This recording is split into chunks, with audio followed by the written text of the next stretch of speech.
A warm, humid night in South Florida. The national championship of college football on the line. Number 1 Clemson against number 4 Nebraska.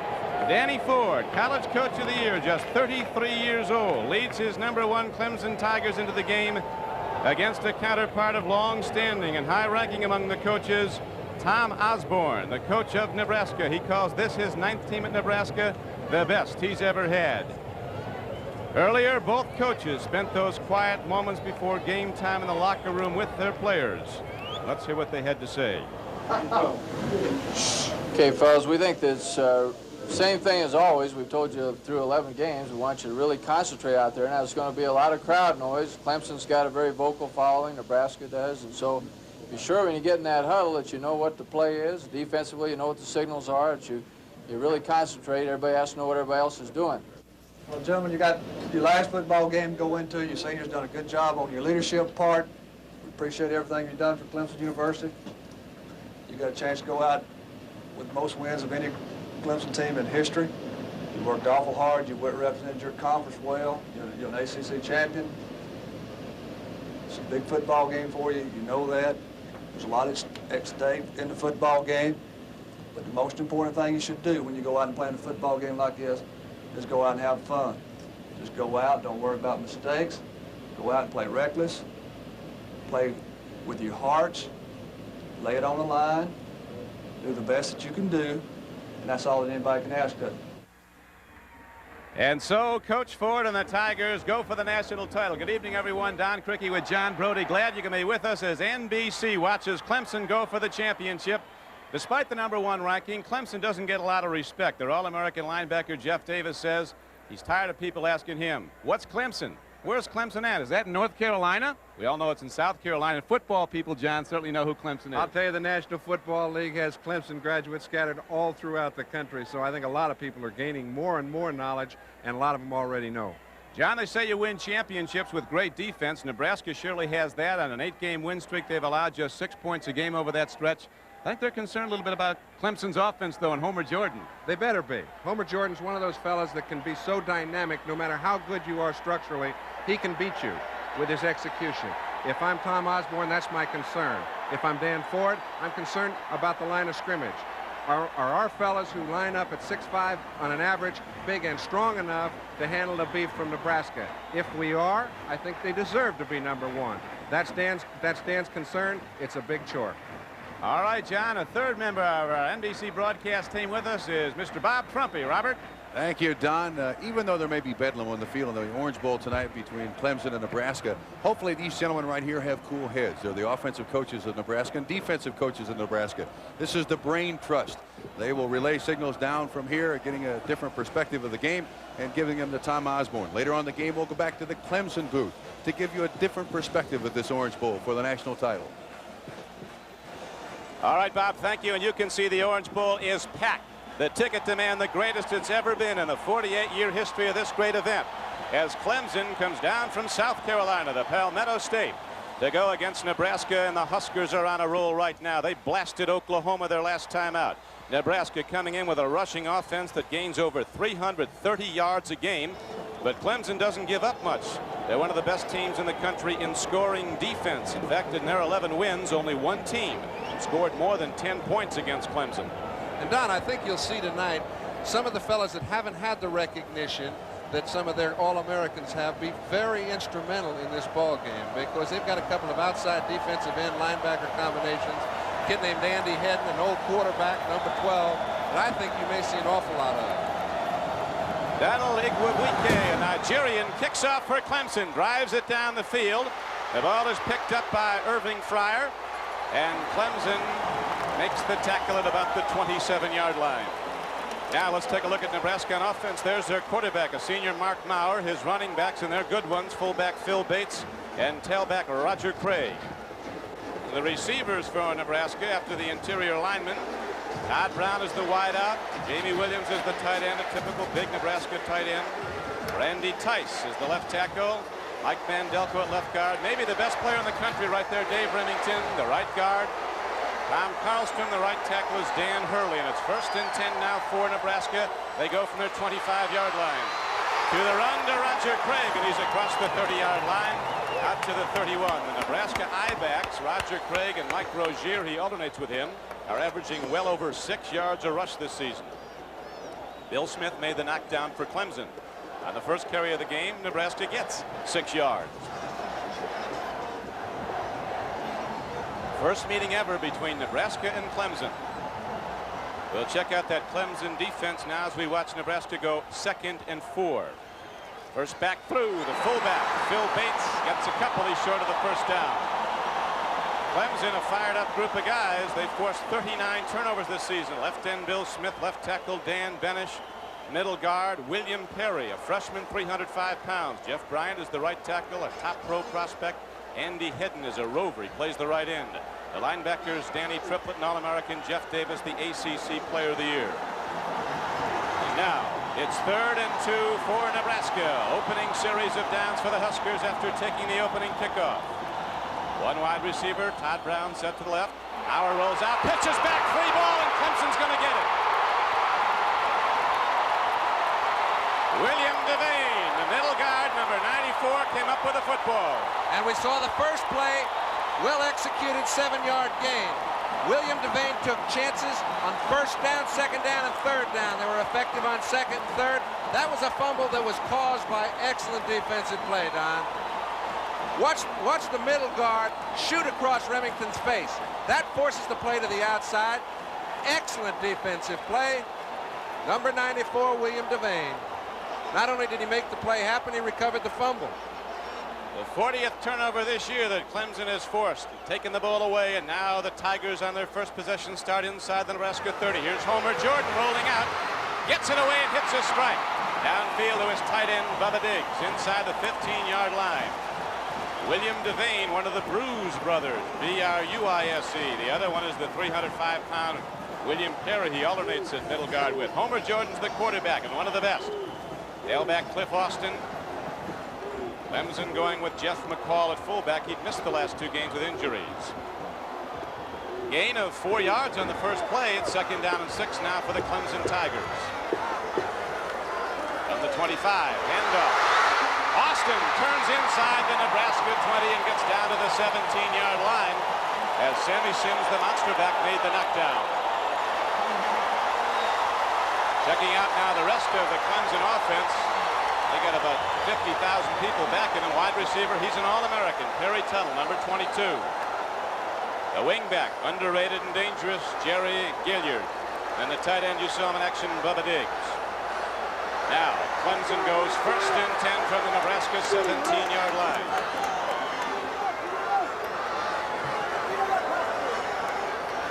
Jordan running with the ball is Kevin Knack. Didn't get much, got down to about the 16-yard line. The offensive blockers, and they're huge for Clemson. Brad Fisher and Jamie Farr at the left side. The center is an ACC all-conference player, Tony Berryhill, Brian Clark, and the best offensive lineman and right tackle Lee Nanny, an All-American. The Husker band is here. So are many people down from Lincoln and all over the state of Nebraska. But right now, Clemson looking to capitalize on the first big break of this game, the fumble recovery. 2nd down and 10. Jordan rolling out. He can run, he can throw well on the run. Gets the ball away. It's out of bounds. A fine defensive play. Brent Evans, one of the Nebraska linebackers, came over and hammered Homer Jordan as he released the ball. Let's check out the Cornhuskers on defense now. What a group this is, averaging the opposition just 6 points a game over the last 8. The Williams brothers on the left side. Jimmy's a first-team All-American. The middle guard from Huntsville, Alabama, Jeff Merrill, Henry Waxter, and Tony Felici on the right side. Steve Damkroger plays one of the linebackers. Brent Evans is the other. And now, 3rd down and 10 comes up. Clemson at the 17-yard line of Nebraska. Homer Jordan, deep drop, has a problem, he's down. Outside the 25-yard line, John. Don, it's no secret. These teams they both play the same style of offense. They know the strengths of each other. That time Perry Tuttle was the intended receiver. We went down the field, was double covered. And if you defense the right fella at the right time, it's very difficult to execute offensively. But take a look. Here's a man that has really been one of the great in a long line of great wide receivers at Clemson. First, he's got to get underneath the cornerback. Then he's got to make a move on the safety. Woo! Now the field goal attempt by the Nigerian soccer kicker, Donald Igwebike. And he has the first points of the game up, and the Tigers of Clemson, #1 in the country, are first on the scoreboard, leading 3-0. Each year, a number of schools are investigated by the NCAA for alleged recruiting violations. The Clemson Tigers are putting their #1 ranking on the line against the University of Nebraska in this Orange Bowl Classic.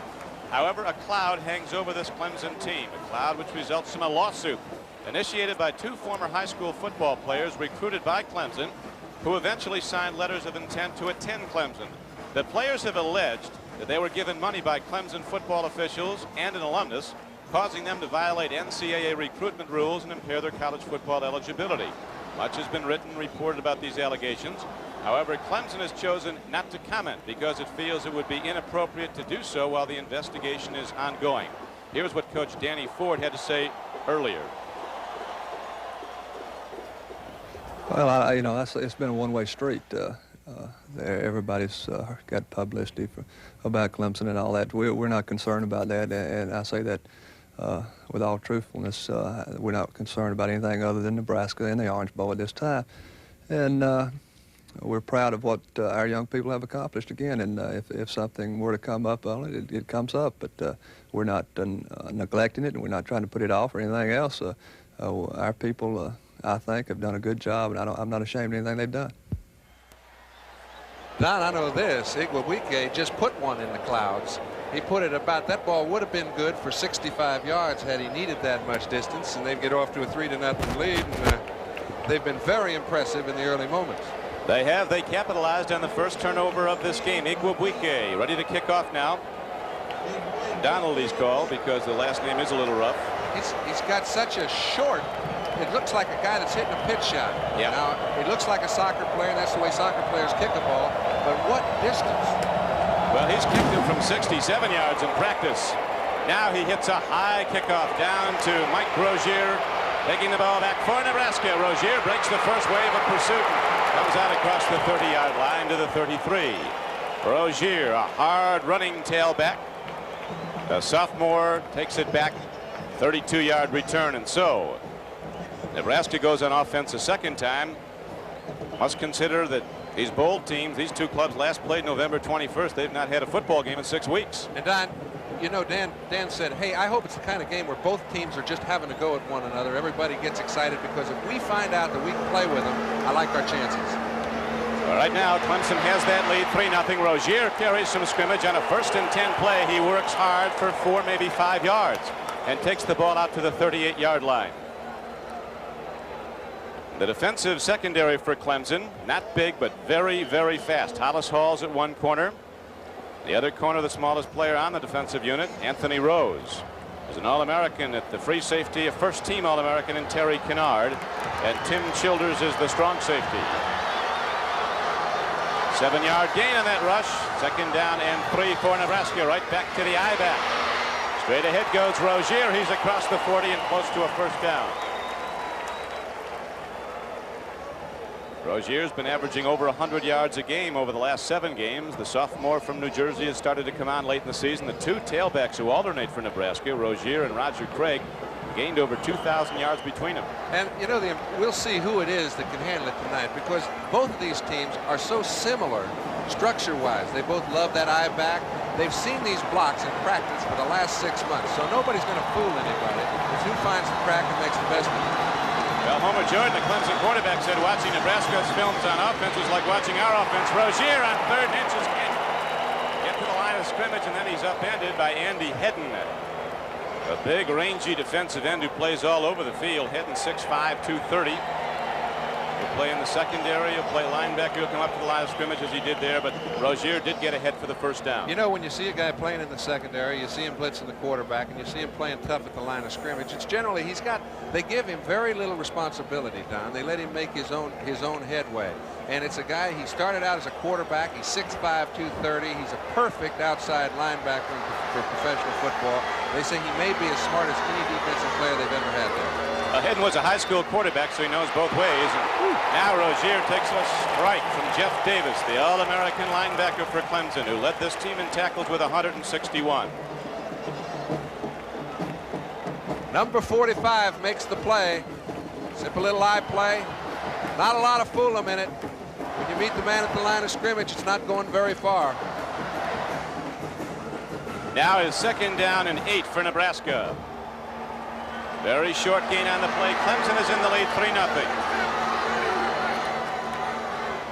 Maurer with a good play fake, throws on the run. He's got Todd Brown downfield. Brown goes up in the air, comes down with the ball at the 43-yard line of Clemson. Danny Triplett, a linebacker, chapped him, but the Cornhuskers get the gainer for the first down.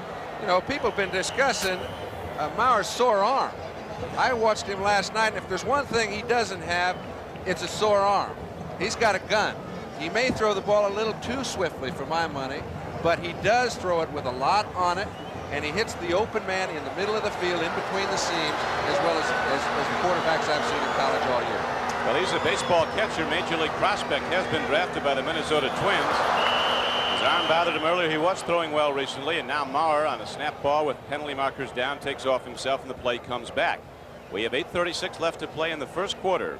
Clemson's in the lead 3-0 on a 41-yard field goal, their first possession by Donald Igwebuike. There is William Perry, a freshman. Middle guard. Illegal procedure goes against the Tigers of Clemson. William Perry, 6'3", 305 pounds, and he's still growing.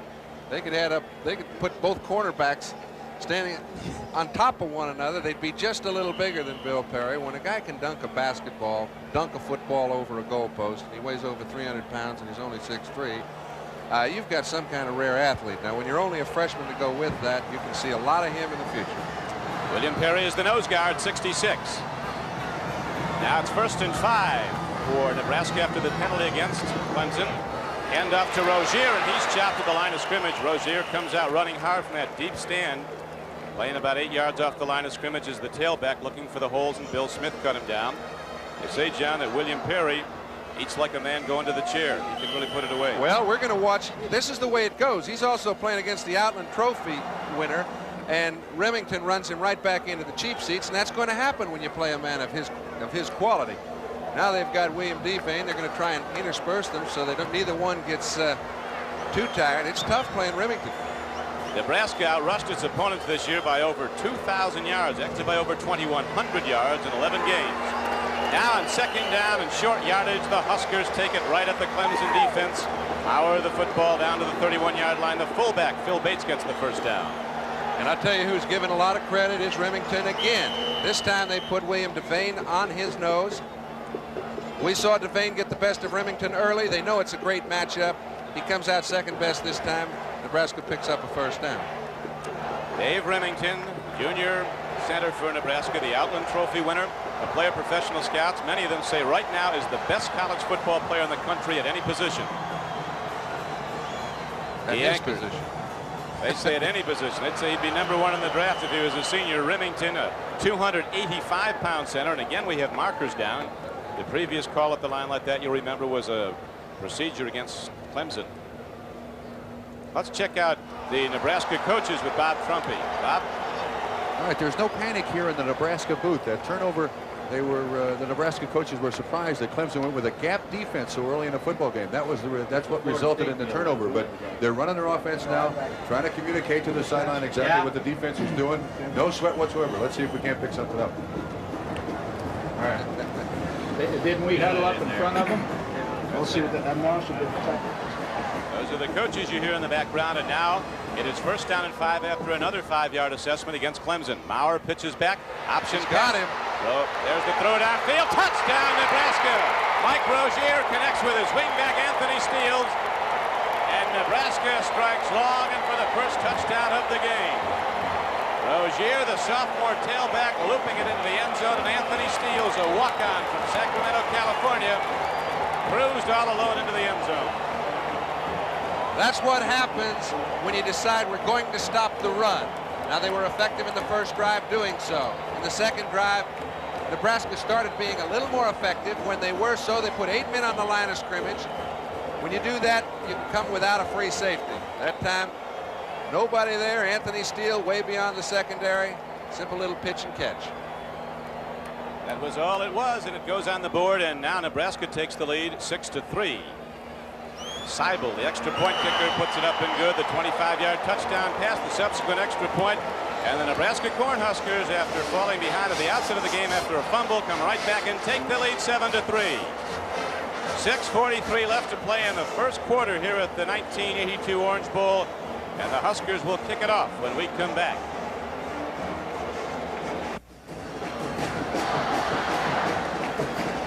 One more look at the touchdown pass from Rozier to Steele. Perfectly set up, perfectly executed. Right over the top of Terry Kennard. 7-3. Beat the All-American, 7-3 it is. Nebraska takes the lead with 6:43 left to play. Don Criqui with John Brody, Bob Trumpy at the 1982 Orange Bowl. Clemson now ready to get the ball back. Nebraska ready to hit it. Kevin Seibel will kick off. He kicks a very high ball. In fact, against Oklahoma, 2 of his kickoffs were fair caught by the Sooners. They were that high. The coverage was down. Here's another 9-iron shot that carries a yard deep and was so high that Clemson elects not to bring it out. Gary Tuttle taken in the end zone. You're telling me that his own men fair caught the ball? No, the 2 Oklahoma players that took the kickoffs and fair caught the kickoffs. Yeah. That's high. That is high. Another one was fumbled. While we have a moment, let's swing back over to Bob Trumpy with the Nebraska coaches. All right, we got a flag on that kickoff. It's going to draw back, but as I said earlier, the Nebraska coaches still staying with their game plan. No sweat whatsoever. We got 4 of them in here. 2 on offense, 2 on defense. And on offense, they're in contact with Tom Osborne, trying to keep Tom Osborne appraised of 1, down and distance information, and 2, what the defense is doing. The defensive coaches are primarily talking to the players on the sideline, and they have a separate set of communication devices down there on the field so that they can talk to anybody on the defense or the offense in particular they want to. Primarily the offensive coaches to Tom Osborne, defensive coaches to particular players. And you know, Don, it's so funny that that some coaches prefer to have a headset on, keep in close communications. We remember James out in the Rose Bowl said, I really don't like to. I like to coach the coaches. And Dan Ford, on the other hand, really doesn't like to have much to do with the offense on game day. He won't be in contact with them, but he will be after that defensive group. Just depends whether you like apples or oranges. Well, it's worked well both for James and for Danny Ford this year. There's big Dave Remington, the junior from Omaha South High School. And now another kickoff after an offside against Nebraska. Seibel hits it deep again. This time Tuttle takes it to the 1-yard line. He turns to the outside. He's to the 20, to the 30, and the race is on as Perry Tuttle takes it out to the 40-yard line. Rodley Lewis finally ran him down. Don, you can always tell a great running back, even though he's going to be a receiver later on in his career. But at Clemson, he's not one of those fellas that runs blindly into a hole. As he gets the ball, he takes off up the middle. This is where the play is intended to go. He's looking for any crack. He's got great peripheral vision. When he finds it, he takes to the outside. He finds a little lack in the containment to the right side. Picks it up, gets it out to the 39-yard line. They've got good field position. 39-yard return, longest of the year for Tuttle on a kickoff run back, and now it's 1st and 10 for Clemson. High back, Austin. Cliff Austin takes it ahead and gets across the 40. Got about 3. Henry Waxter knocked him down. Dr. Tom Osborne, coach of Nebraska, took over after Nebraska's last national championship, which they won here in the Orange Bowl when they routed Alabama back in 1972, New Year's Day night. And then he retired then after back-to-back national titles. Osborne took over, and every year his Nebraska teams have finished in the top 10 nationally. Every year they've been to a bowl game. He said this is his best club. Now, Homer Jordan pump fakes, goes in the flat. Jerry Gilliard loses the ball. Gilliard hasn't caught a lot of balls this year, Don, but I can think of a few other Clemson receivers who haven't in the past. If you look at Dwight Clark, he was the other side of Jerry Butler, and he's going to the Pro Bowl this year. But I tell you, Gilliard is thought to be one of the best athletes they've had in this school for quite some time. And right now, they're covering Tuttle very well. He's going to have to come off to his alternate receiver. Tuttle is way out the top of your screen. That's Gilliard in the slot. Frank Magwood is in as another wide receiver set to the left. Homer Jordan quick count goes in the flat. Gilliard goes up and gets the ball. It'll be short of a first down. Jeff Krejci, strong safety for Nebraska, was there to cover, and so the Clemson Tigers come up short in the third down play, and they'll have to punt. They got some punter, Dale Hatcher, a freshman.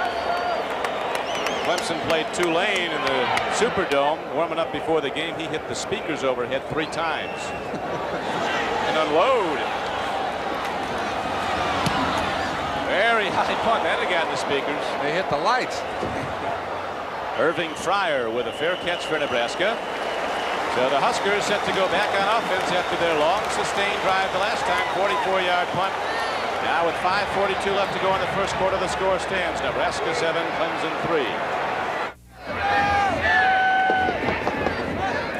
A load of orange-dressed Clemson fans is swept down from South Carolina, including that little doll. They're buying tickets, if they could, from Nebraska people. Premium rates for tickets to this Orange Bowl. Nebraska in the lead 7-3. First down and 10 for the Cornhuskers first quarter. Roger Craig runs with the ball and doesn't get much as the Clemson defense, led by number 45, Jeff Davis, their All-American linebacker, makes the knockdown. There is a penalty marker down. Now let's check out the coaches again, Bob. All right, the coaches here in Nebraska booth, a little upset with the Nebraska players. They're not getting good performance out of a couple of players, and said the one guy, I won't mention his name, but they said that if he doesn't play better, they're going to get him on the sideline. The offense is doing very, very well, although they're still trying to run against that gap defense of Clemson. They're talking presently now that they're going to throw it outside, try to get outside somewhat to loosen up that gap defense. We're trying to listen. Have you ever tried to? I think he said 50. Hey, that guy's getting smoked. He didn't. Rodney was close to a little. He didn't. I tell you, it's pretty tough to make much sense out of a group of coaches in the booth. But I will tell you, if they don't like the execution of their Nebraska team, I'll coach them. I like the way they're playing, and if they have 1 or 2 people that aren't playing up to snuff, that means they've got 9 doing a fine job. Well, as you know, John, Nebraska's like a freight train. They start to roll slowly, and then they are unbelievable. I've never seen an offensive line like Nebraska's against Oklahoma in the final regular season game. Penalty against the Cornhuskers sets them back inside their 10, first and 16. Too much crowd noise. Well, you know, in many situations, I think Clemson would have declined that penalty, but when they're as close to the goal line as Nebraska is right now, they're putting them in a position where it's very difficult for them to throw the ball. And a quarterback in a big game like this would be concerned with an interception. And I think it puts them in a much more aggressive position defensively. Normally, when you've got a 2nd and 10, it's much better than 1st and 15. In this case, I agree with it. And they're playing to create some breaks. And when you have 2nd and 15 on your own 7-yard line, you're in a good position to create one. Well, let's see what they go with now. Marr, a very under control quarterback. Good thrower. He's going to put it up from his end zone. On the run, he swings it out, and ball is taken. Doug Wilkening, a fullback, comes out of the backfield. He's knocked down by Jeff Davis. But the Tigers get back some of the lost yardage now, as it's going to be 2nd down and 10, a 6-yard gain on the play. Jeff Davis is an hombre. He's one of the strongest players in all of college football. Bench presses over 515 pounds. I'll tell you, he can move a little bit. When you start making tackles from sideline to sideline, that's a coach's dream. There aren't many around. 220-pound backer that can bench press 515. He might be the only one of those. There aren't many if there's another one.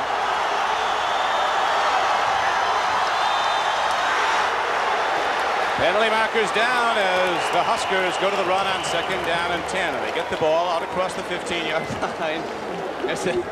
Cornhusker. Couldn't he create the same effect with a little lighter object?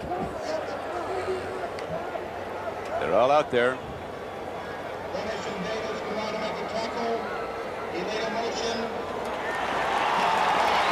Huskers having a little trouble getting hitting an all 8 here. Markers going against them on offense with 4:14 to play in the first quarter. But Nebraska leads the game 7-3. Clemson struck first on a 41-yard field goal. Then Nebraska came right down the field on a halfback option pass, a 41-yarder. Mike Rozier hit his wingback. Anthony Steele's in the end zone, and Nebraska took the lead. That's how it stands now, 7-3. Big play here to get out of the hole. 3rd down and 6.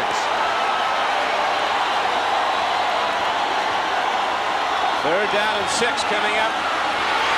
Corner is sent back at the 5-yard line. Tim Childers, the strong safety, got it.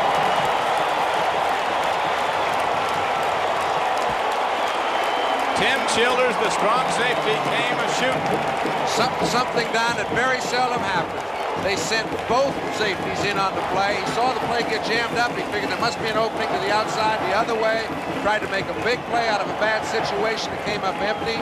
That's what Clemson's been trying to create. Nebraska now takes the big loss, and their punter comes in. There's Tim Childers, who was a backup player, was only on the scout teams last year. He was the most improved player on the defense this year, worked into a starting job. You saw him there. Clemson gambles on defense and wins. Here's the punt downfield. It was almost blocked. Grant Campbell hits it down, and a fair catch is made on the Nebraska side of the field by Billy Davis. And so Clemson gets it back in good field position after a 37-yard punt. The Tigers have it when we return to the Orange Bowl. Clemson is the 3rd Orange Bowl appearance. They haven't been here for a while. As you see, they were here in '51, and as Coach Frank Howard, the retired coach who coached then, says, we humiliated Miami of Florida with a late safety, 15-14. Coach Howard says he retired because of illness. The alumni got sick of him. But he was a great one for 40 years, Frank Howard, and was inducted into the Orange Bowl Hall of Honor this week. Here's Homer Jordan going for the home run. Tuttle's going for it. Very nearly 6 points for Clemson. Don, so often you sit and criticize a quarterback who throws the ball into the hole when they've got double coverage and a free safety in the middle. But if I have number 22, I'm going to fire it down there 5 or 6 times, because as you can see, had it not been for a great play in one hand, he was up above both defenders in a perfect position to receive the ball for 6. When you have an ability like he has, you have to use it even if they are double covering you. That was close. He's a very accurate passer, Homer Jordan. Led the ACC in passing. One of the best in the country. Completed over 55%. Now he throws on the run. And it took an excellent defensive play by Jeff Krejci to break it up, and it might be interference as the marker's down. Jeff Stockton. He's an excellent athlete. You remember his brother was in this ball game last year and almost got Florida State a win. Rick Stockstill. Let's take a look now at the defensive backs for Nebraska. 3 of them are walk-ons, believe it or not. Rod Lewis and Rick Lindquist are the corners. Jeff Krejci and Sammy Sims are the deep backs. It's now 1st down and 10 for Clemson. Whoa, there's the stick. Running hard with the ball was Chuck McSwain, and he's belted at the 25-yard line by the middle guard, Jeff Merrill. There's Rick Lindquist, an academic All-American. Rod Lewis at the other corner, a track man, real good sprinter. Sammy Sims, the monster back, a striker. And Jeff Krejci, who walked down and has done a great job out of Schuyler, Nebraska. You saw the play he broke up there. Total yards in the game. Nebraska has 64, Clemson just 7. It's a 7-3 game in the first quarter. Nebraska's in the lead. 2nd and 10. Jordan, the quarterback from Athens, Georgia, who keyed the win, goes to Magwood, the wingback coming around to block for him. Homer Jordan going back to his hometown, Athens, Georgia. Clemson, the only team to beat last year's national champion, Georgia. The only team to beat Georgia in the last 2 years. They won 13-3 this season. And you can see why Osborne would be a little concerned with Jordan. The man has quickness, fine throwing arm, and makes decisions and takes off on it. And a good touch, John, on the run, like right now. Here is Homer Jordan, pump faking, takes it himself, and gets down to about the 21-yard line, well short of a 1st down, so we might see Igwebuike again. Jimmy Williams, the All-American defensive end, really a linebacker. He's a stand-up defensive end for Nebraska, made the stop. Williams out of Washington, D.C., Wilson High School, 6'3", 220, is the fastest player in the Nebraska team at 220 pounds. And here is Igwebuike. They had a Nigerian kicker the last few years at Clemson, Obed Ariri, and now another comes in. Igwebuike, who hit from 41 yards, again hits it way up in the air, and he's right on time. Donald Igwebuike has put up a second field goal, good for Clemson, and now the #1 ranked Tigers are back to within a point. With 1 minute and 3 seconds left to play in the first quarter, it's Nebraska 7 and Clemson 6. The Enterprise is Goodyear's newest blimp. Its winter headquarters in nearby Pompano Beach, Florida. The pilot is Captain Don Pleskonik, a former University of Miami quarterback who played all his home games right here in the Orange Bowl. Cameraman Al Camoin. Hovering high over the Orange Bowl on a very, very warm New Year's Day night. Temperature in the high 70s, very high humidity. The best Florida weather you can find in January, and it's been great all week. And now Igwebuike hits a high kickoff downfield. Anthony Steele says no go. The man who scored the touchdown for Nebraska downs the ball for a touchback, and the Huskers go on offense 1st and 10. Jeff Stockstill, one of the wide receivers, down being attended to. Well, he got hit when he got that interference call. We can't tell exactly what it is, but we know he has had a hamstring, and those can snap when you get hit in the back like he did. Is pushing on it like that the best thing for a hamstring? I'm not a trainer. I just know he's hurting right now. Not a trainer nor intend to be. Here is a handoff up the middle. Looked like a marker came in from off the play. Umpire fired something in there.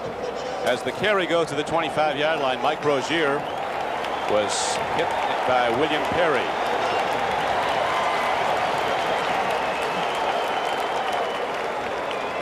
Taking a look at Tom, he's a little concerned right now, and he always gives you the look of being concerned, but he doesn't agree with the call. Now, the official came over and tried to explain what was called on that particular play.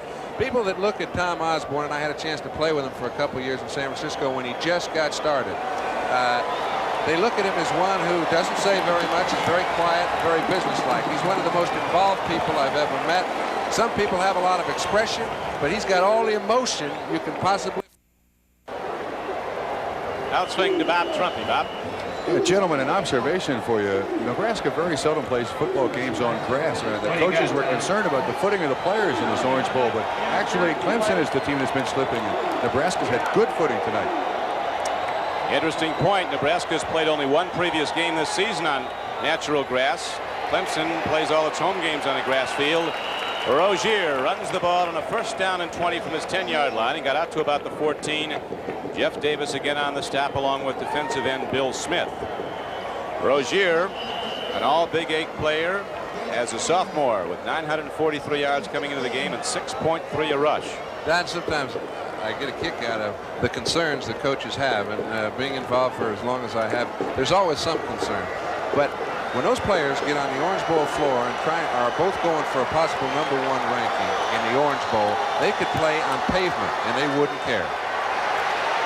Right now, Maurer goes on the grass up to his tight end, Jamie Williams, and that swarming Clemson defense all over the ball. And again, a penalty marker comes in after the play. A gain of just 2 yards on the play, but a marker came down as Williams went down. Junior tight end, Jamie Williams from Davenport, Iowa. Took over when All-American Junior Miller went to Atlanta.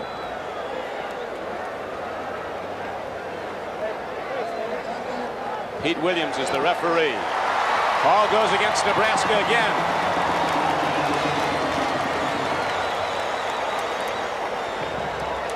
And the quarter has run out. That is the end of the quarter as the Clemson Tigers, the #1 team in the country, going for the dream season, the perfect season in the national championship, find themselves behind by just 1 point after the first 15 minutes of play. Nebraska scoring on a halfback option past Clemson on 2 field goals. We'll be back at the Orange Bowl after this. Back at the 1982 Orange Bowl, the Nebraska Cornhuskers leading Clemson 7-6. John, both teams have a little problem misfiring here with a 6-week layoff. I think so, but I think one surprise is that Clemson's offensive and defensive line, except for one drive, have done at least their own job. And that was a big concern of Ford's, and I look for him to do a little bit more work as the game progresses, because they've kept the ball down in Nebraska's territory and it's very difficult to operate from there. And now Nebraska has to operate from deep in their area, leading the game by 1 point, opening play of the second quarter. Straight ahead give, and Nebraska firing out behind that big offensive line, goes to fullback Bates. He takes it ahead for a short gain. Nebraska having problems with penalties here in the first half. But the Cornhuskers, once they get that blocking intact, and they have a trap blocking system that just annihilates defensive linemen, usually roll up the big numbers, averaging over 333 yards a game just running the ball.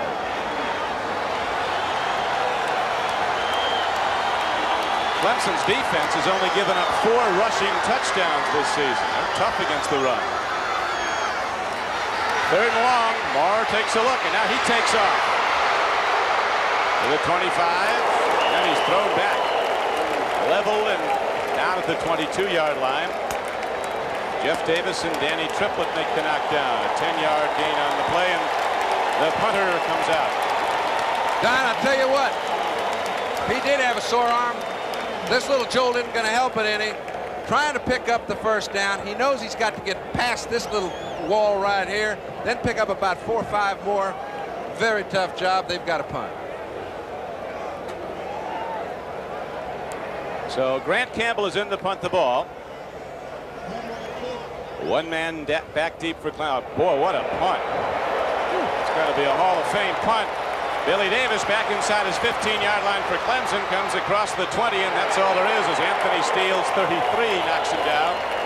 A 61-yard punt by Grant Campbell. Great kickers on display in this one. Both these teams loaded with all-conference and all-America talent. Here's another penalty marker down. Be a personal foul on the run back with 13:24 left to play in the first half. Texas 14-12 upset of Alabama today certainly projects Nebraska into the national championship picture. Alabama was number 3 in the nation. In the Sugar Bowl, Georgia is leading Pittsburgh 7-0 in the second quarter. Clemson, the only team to beat Georgia in the last 2 years. Clemson did that 13-3 earlier this season. And that's how it stands at the 1982 Orange Bowl. Don Criqui with John Brody and Bob Trumpy. A 7-6 count in favor of Nebraska. They scored in a halfback option pass. 2 field goals for Clemson. This time the call's going to go against, I believe, Clemson. You might think it's against Nebraska, John. Well, I'm not sure that it isn't, and the officials have not moved the ball yet, so we're going to have to wait and see. But he is concerned. Even the Clemson offense was back down inside their own 10-yard line, thinking the play was going to be called against them. He's getting the explanation, and he certainly doesn't understand it. This is the most exercise we've seen Coach Osborne in some time. 13:24 to go in the first half. Nebraska still holding to the 1-point lead, and we'll be back at the Orange Bowl right after this.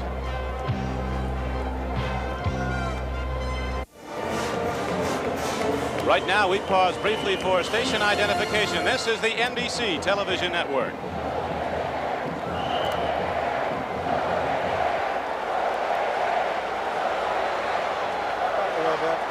With John Brody and Bob Trumpy, Don Criqui at the 1982 Orange Bowl in the second quarter. Clemson has been a dominant team over this season. They've outscored their opposition by an amazing number, 127-15 in the second quarter. And they have to try to get the ball moving now, as on first down they do.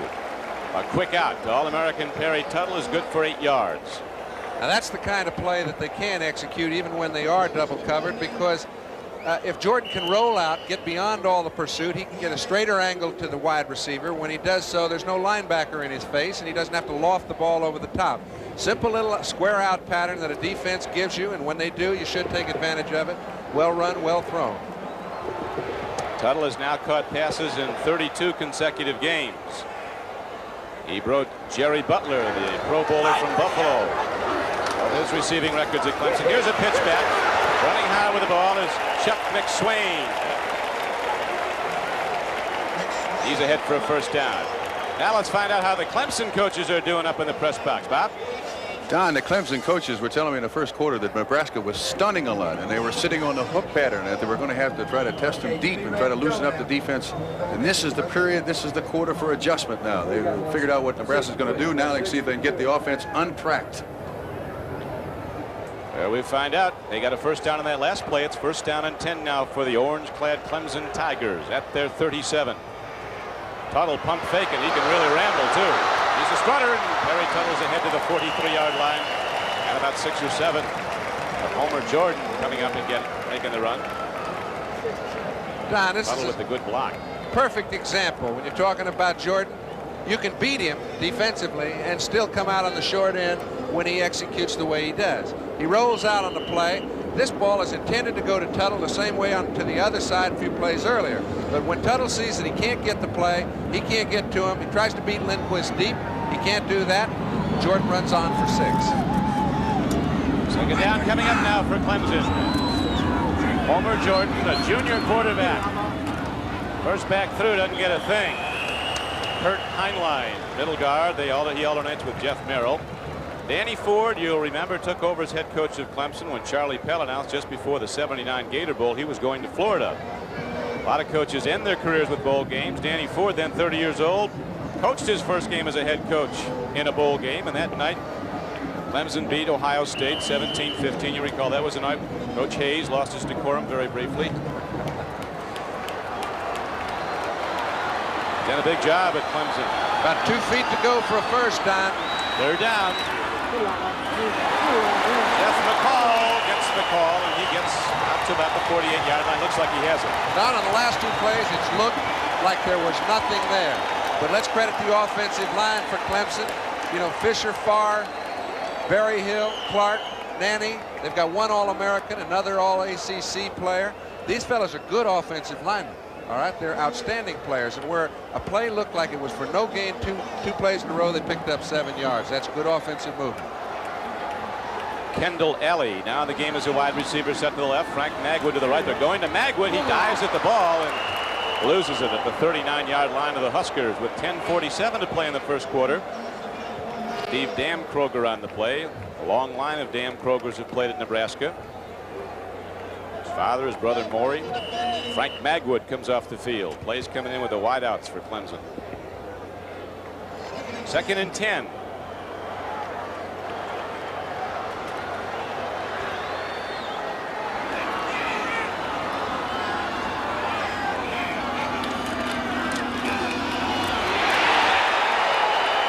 Henry Waxter, big 6'6", 270-pound senior from Epworth, Iowa.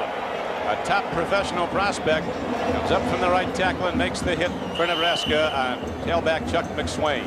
The speed of these guys at 260, 70, and William Perry at 305 is absolutely astounding.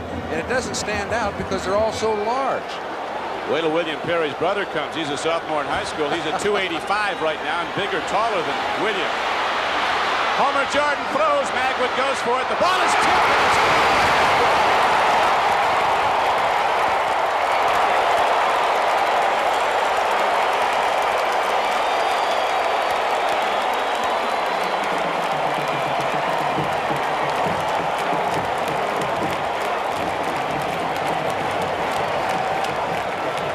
This is the kind of play that only a receiver who knows there's a chance to get the reception playing in a big ball game will come up with.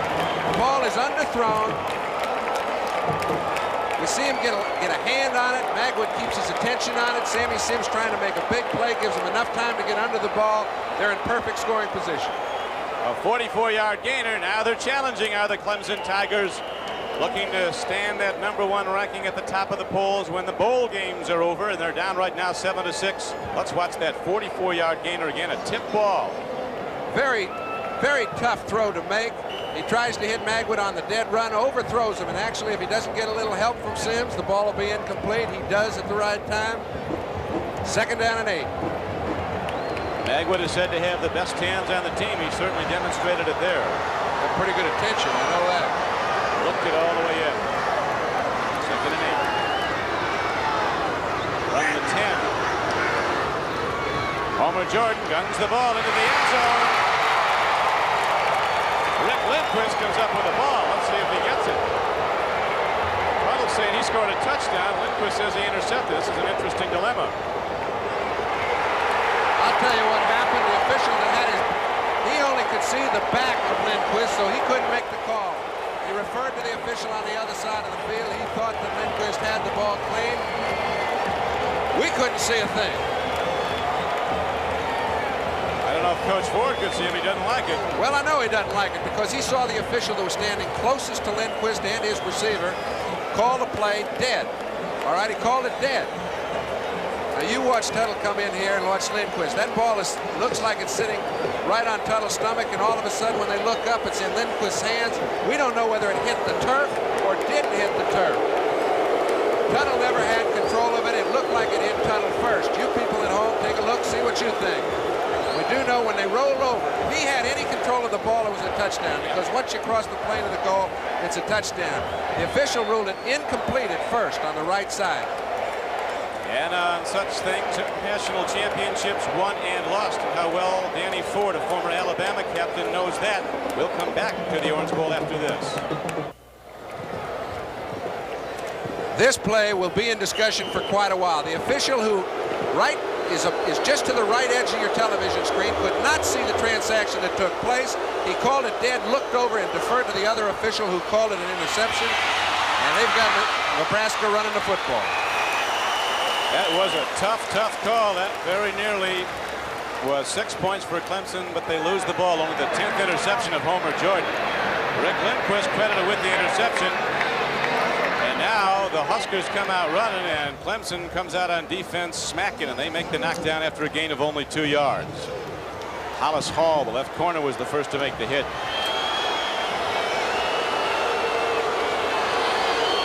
Second and a long 7, closer to 8.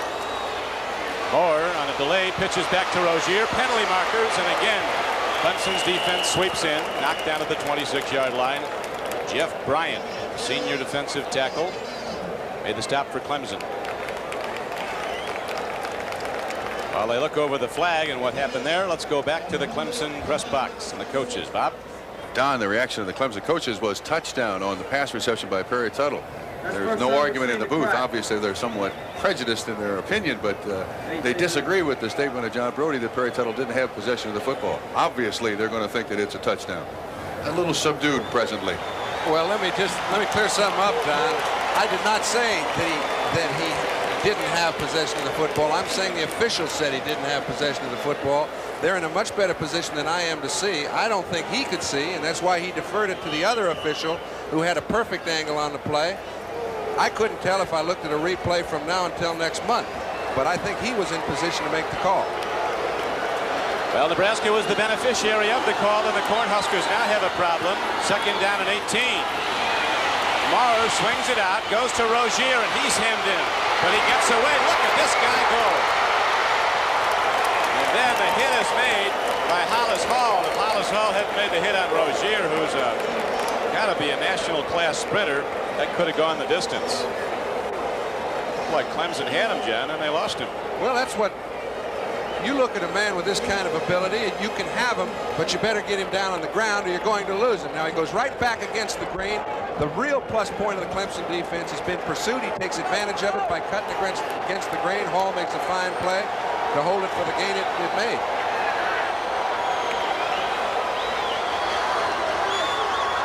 Now third down and 7 coming up. To the run and free football, and Clemson say they had the ball. They do. All-American Jeff Davis recovers the fumble.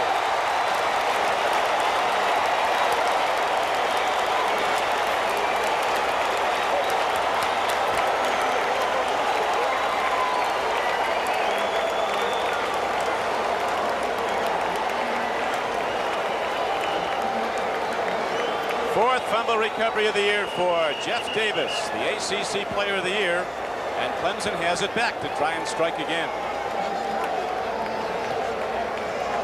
Here's the play. Bates, the fullback, carries, loses the handle, and Clemson comes up with the ball. So they have it. We come back. It'll be Clemson first and 10 with 7:11 to play in the first half. All right, John, you were right. The angle of the official was correct. Perry Tuttle, in talking to the coaches up here in the Clemson box, said he never had possession of the football. Never had possession of the football. The call was correct. It was an interception. Therefore, we go back to the drawing board for Clemson. Well, Clemson goes to the drawing board with a 1st and 10 now after the subsequent fumble recovery. And the Clemson Tigers have the ball at the 27-yard line of Nebraska, with the Huskers 4th in the country, leading the top-ranked Clemson Tigers 7-6. 7:11 to play in the first half. Everything we expected it to be as they battle for a national championship. Homer Jordan takes a look. In the flat, he goes to Tuttle, puts a move on, but he can't elude Lindquist. Rick Lindquist. A 3-year starter, about the size of Pat Fisher, another great corner out of Nebraska. All right, Rick Lindquist has made an excellent defensive play. He's one-on-one with Tuttle, one of the few times you've seen that defense all night long. Makes a fine tackle after he catches the ball. You're sitting with 30 yards of room to handle a man that has the kind of speed and quickness that Tuttle has. You've done a good play right there. He indeed did his job well. Rick Lindquist saved a big gainer. It's now 2nd down and about 3. They go to the middle. Right up the gut goes tailback Cliff Austin. He's down to the 15-yard line where Toby Williams knocked him down. Big day tomorrow. NFL playoff fever continues on NBC Sports with the AFC divisional game. Starting at 4:30 Eastern Time, host Brian Gumbel examines the teams in the playoffs on NFL 81. Then John Brody and I will be here as the San Diego Chargers, with the NFL's #1 offense, take on the AFC Eastern champions, the Miami Dolphins, under Coach Shula, right here in the Orange Bowl. That's tomorrow starting at 4:30 Eastern Time here on NBC Sports. The Dolphins, with their great defense, it's gotten better and better as the season wears on. And now Clemson goes hard to the run, and Kevin Mack, a small fullback but very quick, 185-pound fullback, takes it ahead. Dan Kroger makes the knockdown for Nebraska, but it's at the 10-yard line. Real good offensive line movement on the last few plays, Don, and they've had it in the last 7 or 8 offensive plays. They really are. Clemson starting to come off the ball. Their all-conference center, Tony Berryhill, their All-America tackle, Lee Nanny, at the lower right of your screen, 77.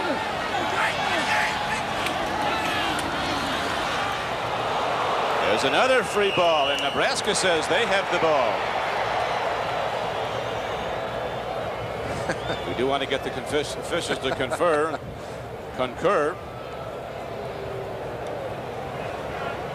It's a very human night. We haven't seen the last of the fumbling. A little slick on that ball.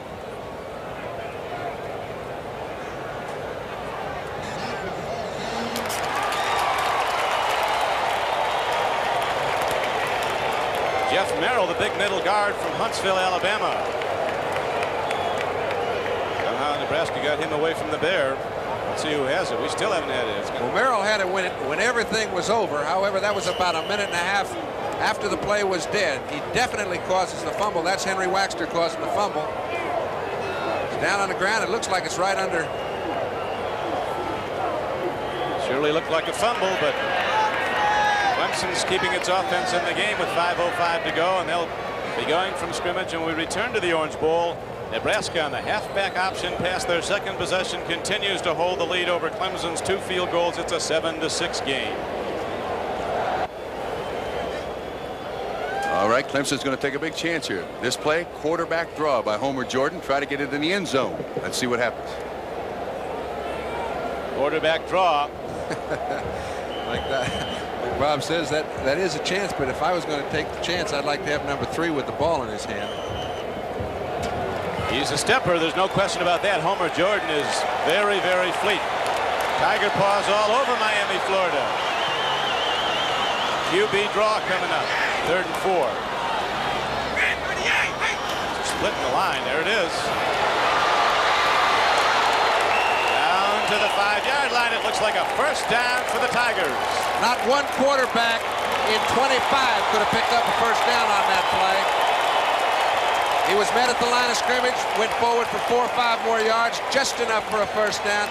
It looks like a separation, but real good defensive play, converged on it. A Henry Waxter in the middle is no easy task to get by. He did so and picked up the first down. Most of them had been down there. Nebraska hasn't given up many touchdowns this year. In fact, they went a period of 22 quarters in midseason without giving up a TD. It's 5.5 games. Now Clemson's looking for its first touchdown of the night. And if the Tigers get it, they'll go into the lead in their pursuit of the national championship. Top-ranked Clemson trailing Nebraska 7-6. Kevin Mack, the quick fullback, took it to the 2-yard line. It's 2nd and goal from there. Don Criqui with John Brody and Bob Trumpy at the 1982 Orange Bowl on NBC. Clemson and Orange, the #1 team in the country, unbeaten, untied, going for the distance if they can beat Nebraska tonight. The national title. Pitch back. Touchdown Clemson as Cliff Austin struts in, standing up.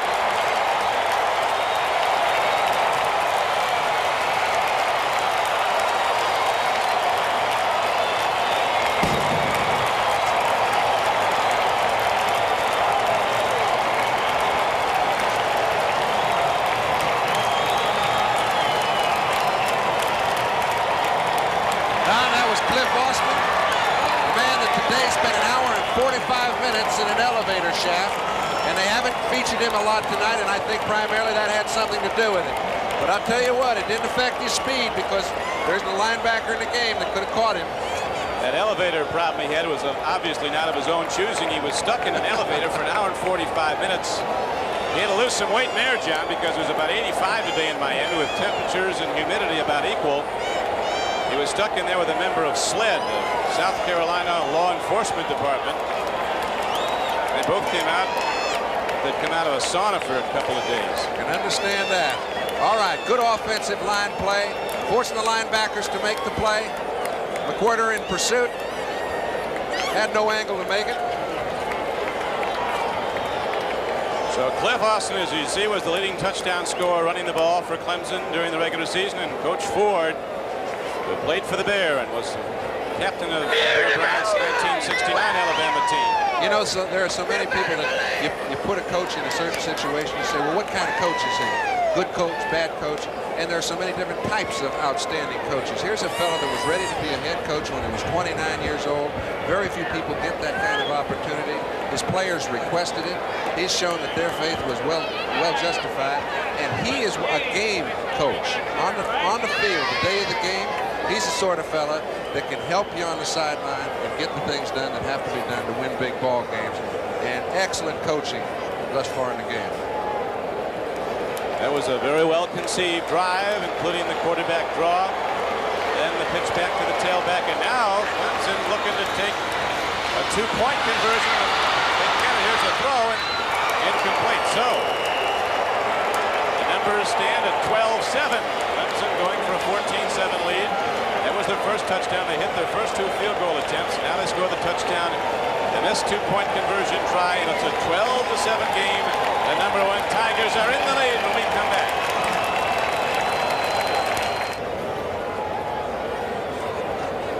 The Goodyear blimp cruises high over the Orange Bowl on this New Year's Day night as the Clemson Tigers, after getting the fumble recovery, take it out into the end zone with Cliff Austin going in, standing up. And it is now a 12-7 lead for Clemson over in 4th-ranked Nebraska. 3:56 left to play in the first half, and the Tigers are ready to kick it off. Donald Igwebuike, the Nigerian who put up Clemson's first 6 points and 2 field goals, kicks off. Once again, he gets all of it. Rozier, 4 yards deep, is counseled not to bring it out. Homer Jordan needs a little oxygen after he's been doing a lot of running around. I tell you, when you're playing in this kind of heat, 77 degrees at game time, and the humidity has been severe, and he ran the ball as often as he's had to run it. Even when he's thrown it, he's run it 15, 20 yards, okay? It makes it very difficult on your respiratory system, I'll tell you. Well, it was 77 at kickoff, John. With humidity, it's got to be higher than that. The sun's been out all week long. It's been gorgeous weather in Miami as the Nebraska Cornhuskers go on the offense, and their quarterback, Mark Maurer, calling his own number, takes it out to the 25-yard line. Got about 5 on the play. It'll be 2nd down and 5. Maurer is a senior from St. Paul, Minnesota, 6'1", 186. He started the season at quarterback. Huskers lost 2 of their first 3. A young man from Fort Worth, Texas, Turner Gill, took over. Did a great job, but then he went out with an injury that has him out of this game, and Mauer's back in. He was against Oklahoma when Nebraska played its best game of the season. Roger Craig breaks into open field and comes across the 35.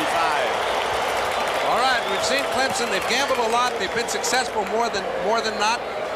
I think they've done the right things on most occasions. This time they fake a blitz, and when they pull out, Nebraska finds a hole. The secondary has a little trouble pursuing, and he picks up a first down. You can see the secondary really isn't, the linebackers weren't jumping into the holes. The secondary was soft, moving backwards. First down. First down it is for Nebraska. Pitch back, eye back. Roger Craig to the 40 and the 45. And he's not done till he gets to the 48. Anthony Rose, not big at 5'9", 170. Number 21 made the tackle on number 21.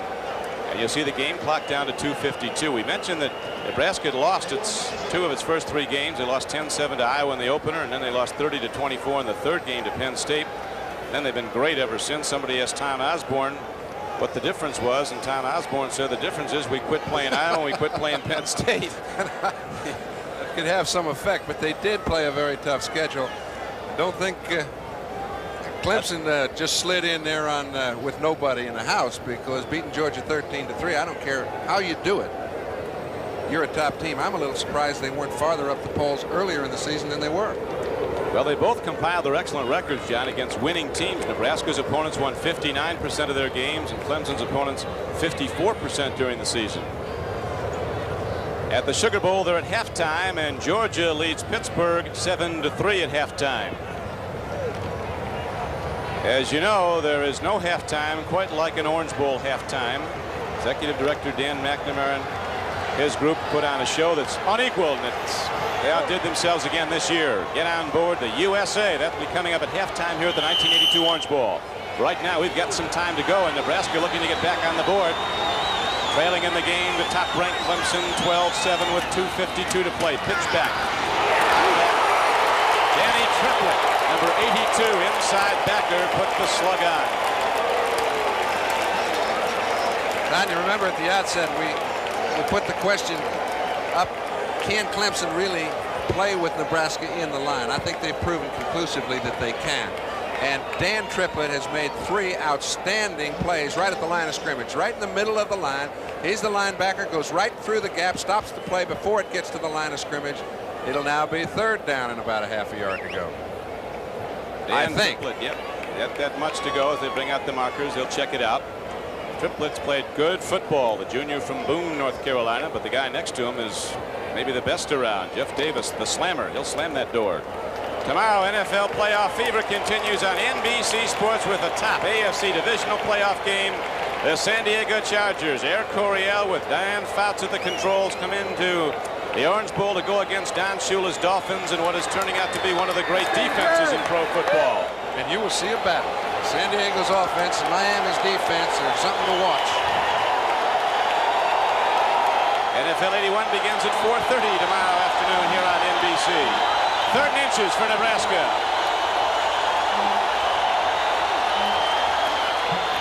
Roger Craig gets the first down and plenty more. He's a tough customer, big Roger Craig, a 6'2", 220-pound junior from Davenport, Iowa. And he can go, a 4.5 sprinter in the 40.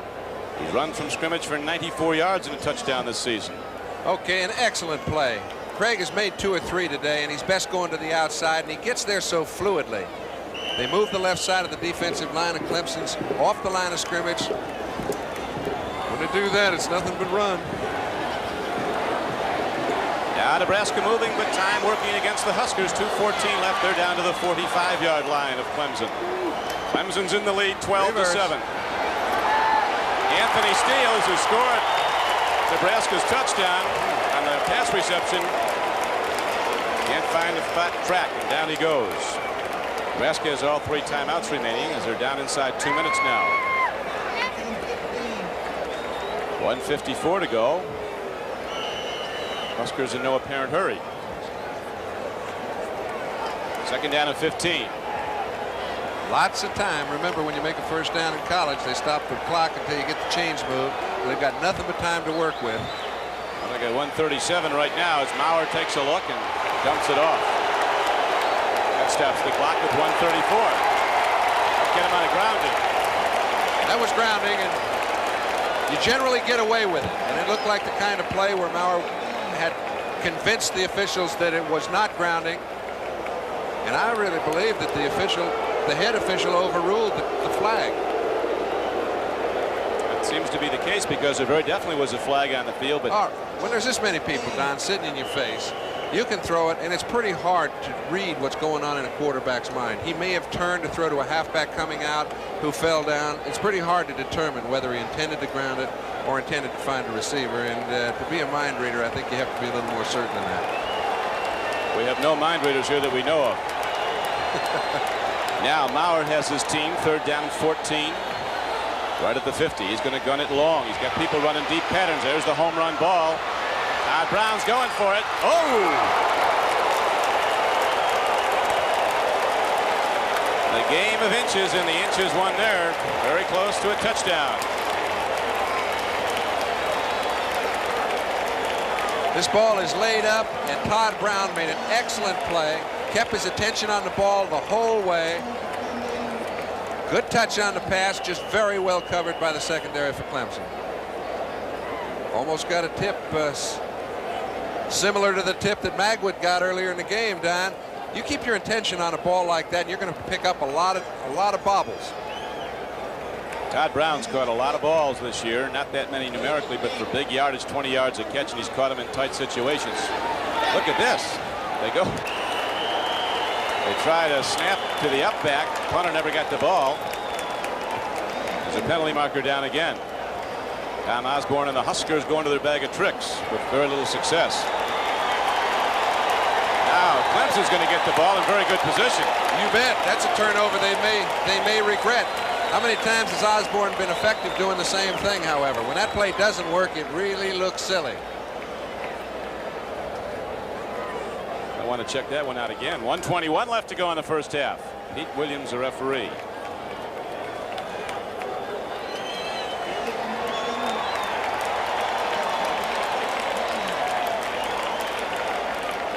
The offside signal was against Clemson, but it was really Nebraska that was offside, and so the play goes, and Nebraska gives up the ball to Clemson.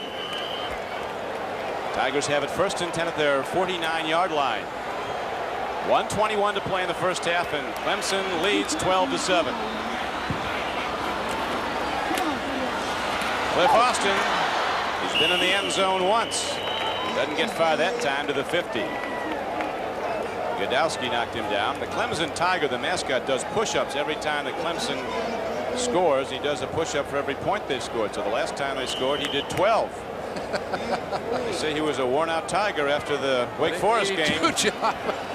All right, they've got less than a minute to play, and Clemson only has one timeout remaining, Don, so they do have to watch the clock. Wake Forest game, Clemson scored 82 points. Homer Jordan takes off. Homer looking for the sidelines, finds it. And the security of his mates on the sideline with 42 seconds left to play in the first half. Danny Ford says of Homer Jordan, as he plays, that's how we play. As Homer goes, so go the Tigers. That's right. Homer's playing very well. He hasn't completed a lot of balls down the field, but he's spread the defense out. He's thrown the things to Tuttle that were open. And really, I think their defense has been the outstanding phase of this ball game so far, but their offensive line is playing very well, and if they continue to do that, I think you'll see more operation out of their offense. In the flat, a strike. Harry Tuttle loses it. And the game clock is down to 35 seconds to play. Rod Lewis, the right corner for Nebraska, number 5, a hard-hitting 190-pound corner, made the strike that knocked the ball away. Same pattern we've seen 3 times today, completed every time. This is for about 7 or 8 yards. Puts them in a position to where if they pick up, well, excuse me, I thought he caught the ball. They ruled it incomplete. Lost it out of bounds. Nebraska comes into the game with the #1 pass defense in the country. Harry Tuttle running from the wide flank, and Homer Jones going to go for it here on 4th down. He calls his own number. Homer gets there. Down to the 38-yard line. Timeout is called. I don't know if they're going to call timeout, John, because they stop the clock till they get the change placed. They can save some seconds if they're ready. They're on the ball. Let's go. They're going to go from scrimmage. Clock starts up, and Homer throws it out of bounds. Should be reminded, too, that is stopping the clock. That is not trying to throw the ball away to stop a loss of yardage, so therefore it's not a penalty. They've got one timeout left, 21 seconds left to play in the half. They've got to get the ball, I would say realistically, to the 30-yard line. But if they pick up 3 or 4 yards, their kicker has a chance to make it. That's right. Ariri, who was here last year, was a medium distance kicker, but this guy, the other Nigerian in there, Igwebuike, has hit him in practice from 67 yards. I wasn't sure I could say it. Well, they don't. They call him Donald. I think we'll stick with Donald. Here is Homer Jordan stepping into the pocket. He runs into serious trouble. Better call a timeout now. 9 seconds. Apparently, Clemson's going to take their lead into the locker room. They're trying to get a timeout call. Well, they got time for one play. It's going to be an interesting one. Long, if nothing else. Igwebuike is coming out there, John. It'll be about 60 yards if he makes it. The first one he kicked would have been at least for that. This will be a 59-yard attempt. He's a very good holder in Tony Peretti. Igwebuike from Nigeria. He didn't know what a football was when he showed up in the U.S. He was a soccer player and a very good one, still is. Took him out to the football field one day and see if he could kick a football. Kicked it out of sight. Changed uniforms. He's got the most solid short motion I think I've ever seen. Very little follow through and an awful lot of action through the ball. Talked to him yesterday. John asked him if he's made many tackles on kickoffs. Not any. Our front guys get him first, he says. And that's fine with Igwebuike. 58-yard attempt. Tipped. I think a Cornhusker got a hand on the ball. It comes up way short, and the first half ends. And so the Huskers of Nebraska head to the locker room, and so do the #1 ranked Clemson Tigers. Clemson holding to a 12-7 lead. A super spectacular Orange Bowl halftime show is coming up. At halftime, #1 Clemson and Coach Danny Ford in front of Nebraska 12-7. Don Quickie with John Brody back at the Orange Bowl in Miami. Johnny had a chance to talk to some of the Nebraska coaches, asked them to assess the first half. They said, hey, we're in with a heck of a club. These guys are tough. That's the key. Their defense has really put Nebraska in such a hole that they haven't been able to get out of it except for the one drive. I think the score indicates At halftime, #1 Clemson and Coach Danny Ford in front of Nebraska 12-7. Don Quickie with John Brody back at the Orange Bowl in Miami. Johnny had a chance to talk to some of the Nebraska coaches, asked them to assess the first half. They said, hey, we're in with a heck of a club. These guys are tough. That's the key. Their defense has really put Nebraska in such a hole that they haven't been able to get out of it except for the one drive. I think the score indicates the way the ball game is going. And for my money, Clemson has impressed me. They deserve to be #1.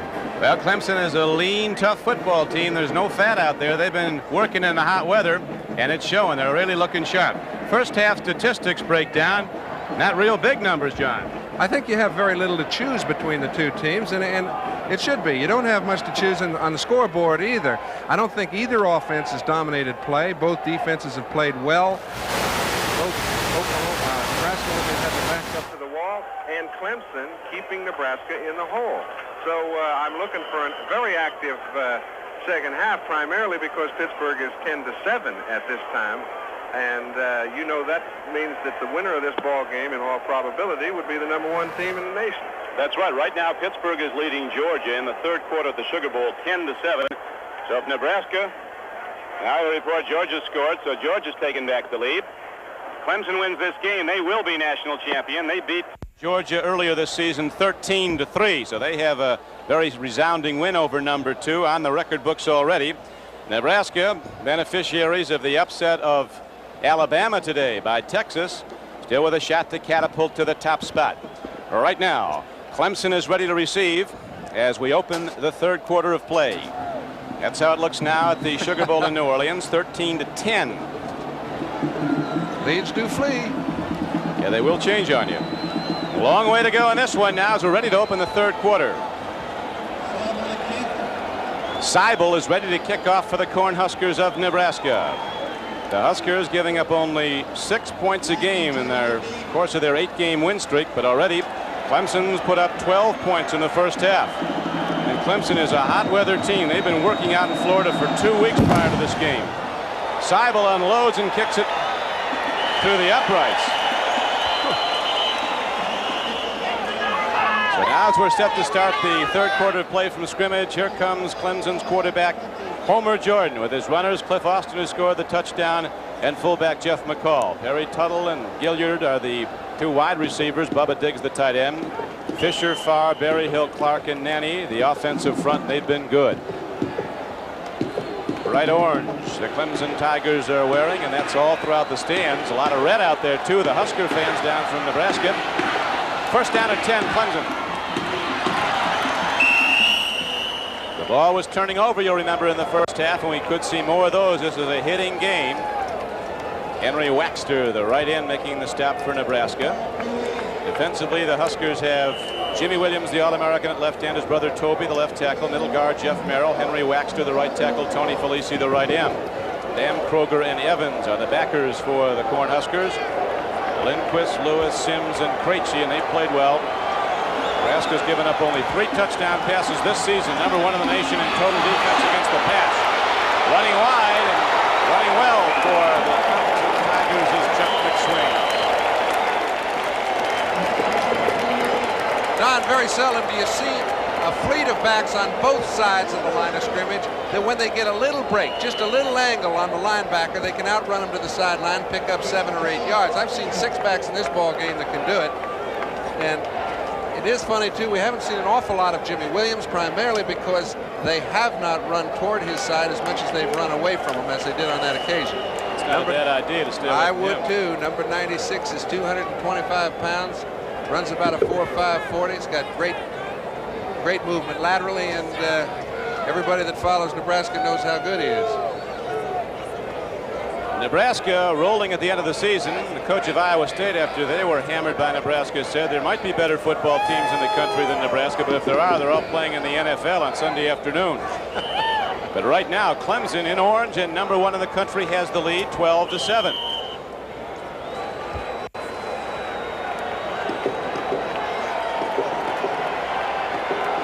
Final game of the 1981 season, now moving into 82, turns out to be the biggest game as Clemson goes for a national championship and Homer Jordan throws on the run. Don, it's unbelievable what they asked some players to do. But Jimmy Williams, that time we mentioned we hadn't seen an awful lot of him.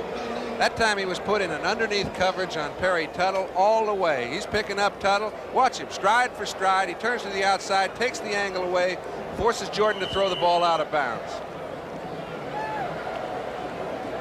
The excitement level record high here in Miami, Florida for this 48th renewal of one of America's great football events, the Orange Bowl. Clemson with 2nd and 10 coming up from their 33. And Nebraska comes out a hitting. Jimmy Williams, 96, who, as we pointed out earlier, at 6'3", 220, is the fastest player on the Nebraska team. He's not only fast, he knows where that football's going. You can tell sometimes by the way they line up. Last time he was one-on-one out there with Tuttle. This time he's one-on-one with the running back. Clemson has averaged over 400 yards a game offense this season, but it has only 118 today. But they do have the lead, 12-7. And Nebraska's offense has been shut down. That 333-yard a game rushing juggernaut of the Cornhuskers, unable to generate consistent offense tonight against Clemson. A team that is lean and swarms to the football. This time the marker is signaled against Clemson. Ball goes back to the 23. Holding. Homer Jordan was second to his teammate Jeff Davis in the ACC battling for Player of the Year. He set a Clemson passing record, number 1 in the ACC overall in passing. He's going to be a tough guy to hold back next year. He's got a season to go. But only 1,500 yards to pass Steve Fuller as the all-time yardage leader, and I think he'll do it. Clemson on 2nd and long, goes to the run, but Nebraska's ready. Brent Evans shuts it down with 13:40 to play in the third quarter. The Tigers of Clemson coming into this game as an underdog, but that was just fine with Coach Danny Ford and his players. They were loose and they were confident all week long, getting ready for Nebraska. Really, they're like a couple of heavyweight fighters coming up to a championship fight. 6 weeks of work since their last game. What it really turns out to be is a fight for the national championship. Third down and UC 16 for Clemson. Homer sets himself. Nothing there, but he gets away, does Homer Jordan. Another penalty marker comes in from off the play, John. Well, when a guy like Jordan gets loose, everybody wants to help out. And I'm not certain of the call, but I do know had it not been called, he'd have picked up a first down. It's generally some kind of a crackback block downfield. He makes a super play just to get out of the grasp of the 2-on rushing Nebraska lineman. Now everybody picks up, starts to help. A lot of football players out here tonight. Nebraska brought down 2 plane loads. They can't even put them all on the you know how you talk about 3 deep sheets? We got a phone book. We got an 11 deep sheet. There's 120 players, I think, from Nebraska. 143 because 23 of them came on their own. So I don't know how many Clemson has, but we've got enough for an entire league if we want to start. I'll tell you one thing, I just hope they don't all play. The assessment against the Clemson Tigers back to the 20-yard line now. And now it brings up a third down and 23 for Clemson. Homer Jordan sprints out and throws, and Gilliard makes the reception. Does a dance and runs into Dan Kroger and knocks him down hard. Nebraska's defense coming out smoking here in the third quarter. Huskers looking to get back the ball. We've mentioned so much about Jeff Davis, Don, but I'll tell you, Steve Damkroger has played an equally fine game. The man's been on all sides of the field. He's standing in the middle. They haven't run too much up the middle, so he hasn't been in on too many plays there, but now he's spreading out a little, and you can see by that lick what he passes. Here's Dale Hatcher, the freshman punter, knocking it downfield for Clemson. Alan Lyde takes the ball for Nebraska and scoots up the middle across the 30 to the 33-yard line. And there, Nebraska goes in offense. First and 10, 51-yard punt, 11-yard return. Well, return to the Orange Bowl in Nebraska's first possession of the second half after this. Clemson came into existence almost 100 years ago when a man named John Green Clemson, up there in the northwest portion of South Carolina, gave some land for land-grant college, an agricultural college, and Clemson was born. Not too far from Athens, Georgia, where Homer Jordan comes in from. You know where Clemson was, John? Sure do. You do now. There's a stick at the line. Bates, the fullback, as they try a quick trap. That's shut down quickly. Banish, 71, made the knockdown for Clemson. You know, I think all teams fall into patterns, Don, and one of the best patterns that Nebraska's had all year long is in the third quarter they've outscored their opponents 111 to 23 points. They know right now if they're going to do any good today, they've got to get back in this ball game. They've got to move a very tough defense off the line of scrimmage. Interesting number, though. Now, quick out. Here's Maurer throwing. Free ball is up in the air. Anthony Rose says he's got the ball, and let's see what the officials say. They say incomplete. Third down and 8. Again, we were at a very bad TV angle. coming.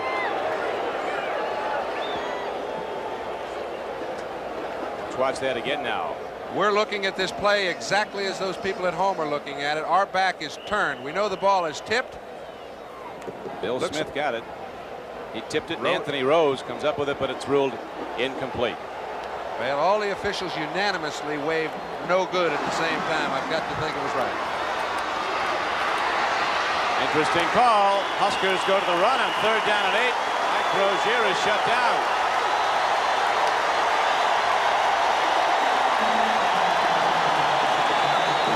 Observation in the first half, one of the big factors in the football game. I'm in the Clemson box once again, but one of the big factors in the first half were the penalties on Nebraska. I have found out that 2 holding calls were against Dave Remington, the All-American Center and Outland Trophy winner. I think it's that predetermined move of the nose man of the Clemson defense is causing Nebraska great trouble. Grant Campbell ready to punt the ball again for Nebraska. Hits it downfield to the 24-yard line. Here comes Billy Davis, freshman out of Alexandria, Virginia. Takes it to the 24-yard line. 36-yard punt. So Clemson goes on offense again, 1st and 10. The Clemson Tigers leading 12-7. 3rd quarter. All right, Clemson's offense going to try to open it up a little bit. We've got a bootleg coming here. Homer Jordan, primary receiver. Perry Tuttle, All-American receiver, number 22. He'll be at the wide side of the field. Situation, you know, as Bob mentioned, wide side of the field, they don't have one in pro football. College football also has a lateral strategy. They're trying to employ it right now, and it looks like a pretty good situation. Jordan, there's the rollout. Tuttle's running downfield, but Jordan gets it off on the run, and he hits Perry Tuttle up to the 38-yard line. 1st down for the Tigers. 12-yard gain on the play. Just like they called it. Perry Tuttle made such a fine move. This is the kind of play that he's sitting out there on Lindquist. Check me, that's Lewis. Tries to run him deep, gets him down the field far enough so that when he comes back, he's got the 1st down. Well thrown ball by Jordan. Perry Tuttle, senior from Winston-Salem, North Carolina. Clemson goes to the run. Penalty markers comes in as Chuck McSwain carries the ball, not very far, and the game clock is down to 10:29 in the 3rd quarter. Jimmy Williams on the tackle. Nebraska is the bigger of the two teams physically, but Clemson is extraordinarily strong. They place a premium on weight training. Very lean, and here's a call going to go against the Tigers, John. They've had a few go against them. This is their 5th penalty today and the 3rd one in the 2nd half, so they do have a tendency to stop your drives. You know, it was interesting that when Trumpy mentioned that Remington had a couple of penalties called on him, because, you know, they have a situation where the officials get together with the producers and some of the broadcasters, and Dan Ford got right in the official's ear, and when he started talking to the officials, he was asking questions about Remington. Can a center ever be offsides? Because make sure you make the right guys offside. I don't know if it had any effect, but it's funny that here's 2 called on David. Now they go 2nd and 8. Back to the short side of the field. Oh, free football. Homer Jordan Gamble's trying to get it back to his tailback, Chuck McSwain. Clemson is fortunate the ball goes out of bounds with 10:06 to go in the quarter. All right, that's the chance you take once you get past the line of scrimmage. Some people are a little reluctant to give a quarterback leeway to throw the ball back to his trailing halfback. That time he was in front of Jordan, and the pitch back fortunately went out of bounds for Clemson. Nebraska has turned the ball over twice in this game. Clemson once.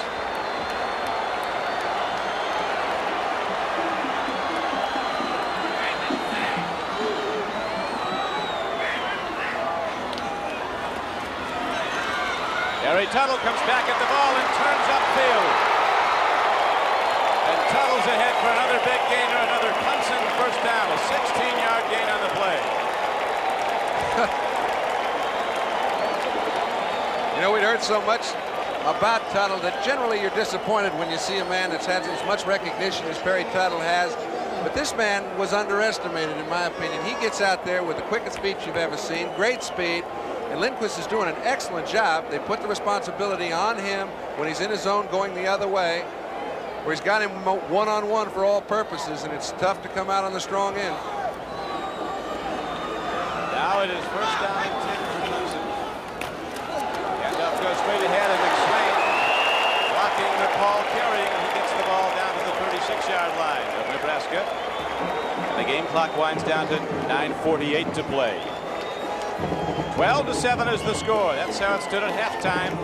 No scoring yet in the 3rd quarter as the #1 team in the country, the Clemson Tigers, look to complete the perfect season with a national championship win tonight. Clemson had one other 11-0 year. That was back in 1948, but the polls ranked them no higher than 4th at season's end. 2nd down and 3. Up the middle. The yards coming tough, but Jeff McCall makes the carry for a 1st down. Very close to it. Jimmy Williams' brother Toby made the play, but you'll notice, Don, that their linebackers are playing a little more off the line of scrimmage. They've got to employ a little deeper pass coverage, and those little short outs that they were given Tuttle early in the ball game have an effect on your running game. To keep the linebackers a little more in pursuit of the receivers rather than the running backs. And I like the way they're mixing it up right now. See that Danny Ford, the youngest Division I head coach. Games like this will age you some, though, and right now, Ford and his Tigers are up front, 12-7. Homer Jordan on the rollout, throws a strike. His tight end comes back at the ball. Bubba Diggs. Big guy from Atlanta, 7-yard gain. The secondary from an up-high picture. You can see the linebackers quite a bit off the line of scrimmage. However, Jordan's still able to roll left. See the tight end sitting right out in the open. You have to be able to spot him. Jordan spotted him, hit him just short of a first down. They're using everybody in the 11-man lineup very effectively. Two wide receivers set to the right now as Clemson keeps moving the ball up the middle. Look at that hit. McSwain drives ahead, though. A 9-yard gain and another Clemson Tiger first down as Brent Evans knocked him down. Right, give some credit to that offensive line, too. I mean, Nanny, Brian Cook, they're moving people off the line of... Brian Clark are moving people off the line of scrimmage. Barry Hill moved his man off the line. The linebackers are hitting you 4 or 5 yards past the line. You're doing a great job in the offensive line. Right now, John, the Huskers want to regroup. They've called a timeout. Their defensive unit wants to talk it over, so with 8:05 to go in the third quarter, Clemson is marching and leading the game 12-7. All right, still in the Clemson booth. This next play coming up is going to be featuring the fullback going to the right side of the offensive line.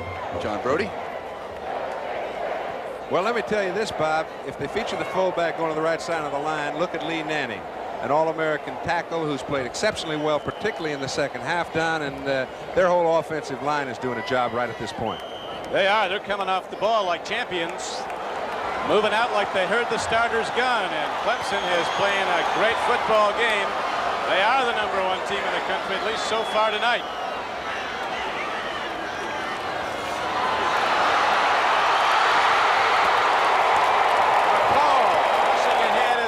To a touchdown as he comes inside the 5-yard line.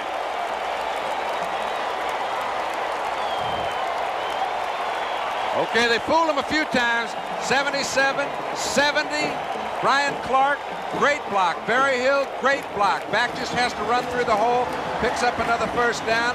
I mean, this offensive line is about as pumped up against a fine defense as I've ever seen.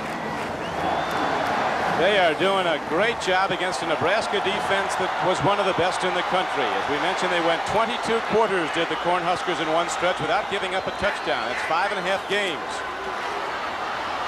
McSwain takes a read at the defense and moves to the outside, but not with much luck as he got ahead for maybe a yard, but he did advance the ball inside the 5-yard line. It'll be 2nd and goal from there. As the game clock is down to 7:24 to play in the third quarter, and Clemson continues to lead 12-7. Okay, this drive has consumed quite a few minutes, but I think the indicative thing is that Clemson has picked up 12 first downs to Oklahoma's 5. Now that's controlling the game. When you have the ball, it's pretty hard for anybody. Nebraska, excuse me, I said the wrong group. Nebraska's had 5. Sweep right. No such luck. That time Nebraska comes up with the big play. You also have to wonder, John, if the heat and humidity is going to play to Clemson's favor as this game wears out. It's a hot, warm night. Very humid here in Miami, and a little brisk this time of year where the Huskers have been practicing. I think it very well could be a factor. This time it's excellent pursuit. Jimmy Williams is buying none of that heat, and he drops McSwain for about a 7 or 8 yard loss. Very big play at a critical time. It was a very critical play. Third down coming up, 3rd and goal for the Clemson Tigers from outside the 15, lofted into the end zone. Perry Tuttle, touchdown Clemson.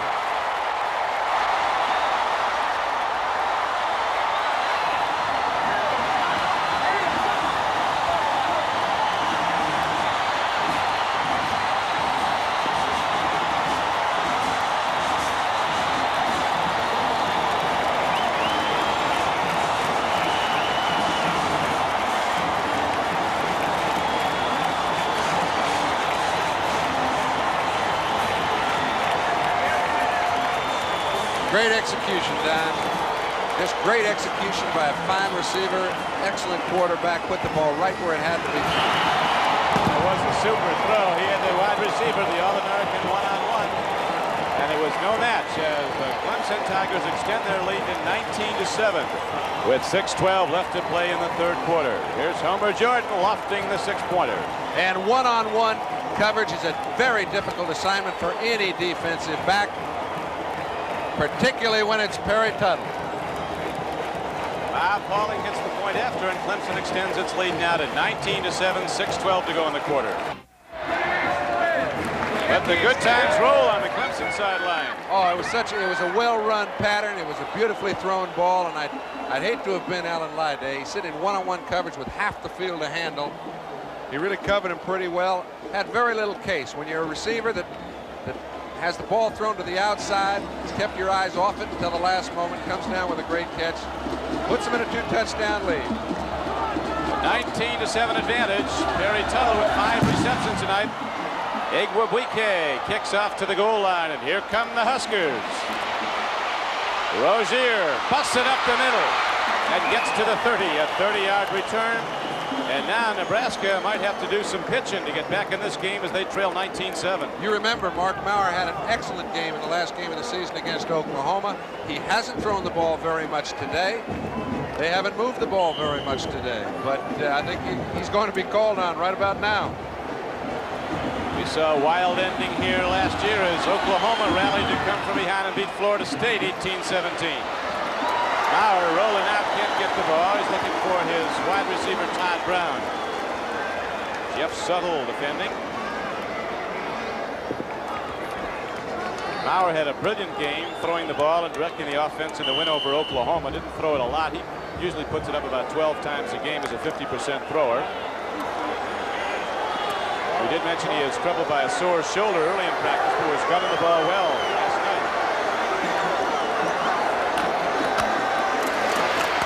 Rozier. Well, that 45 is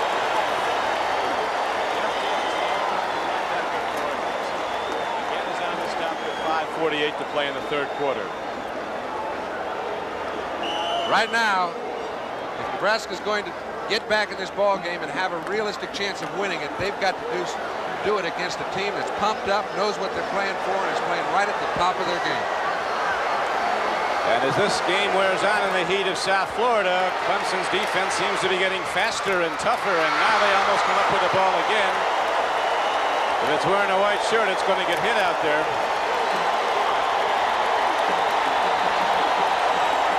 Clemson is sky high. These guys are jacked up 10 feet in the air. Man, it's just like throwing the ball out of a 20-foot well. You've got this many people from Clemson yelling for a group that's playing as well as they are. You've got to make something happen if you're the Nebraska quarterback in order to quiet it down and get something operating. Grant Campbell, who hit 161 yards, punts now, and Billy Davis comes up with the ball at the 31, moves through a crowd, turns the corner, blockers are there, look out! 40, 30, down to the 22-yard line.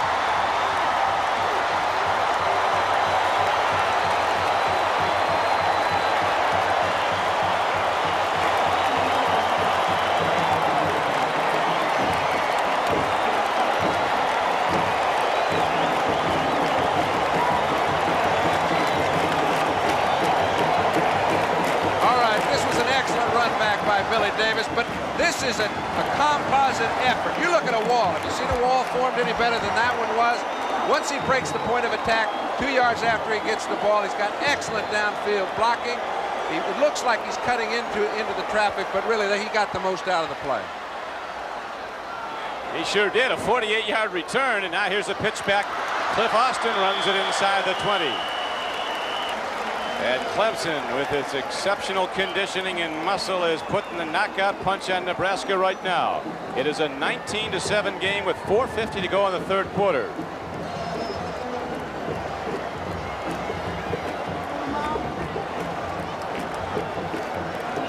Game clock winding down, and Clemson moving out of the huddle, deploying 2 men to the left. Tuttle, who just caught the touchdown pass, and the sure-handed Frank Magwood is in the slot to the left.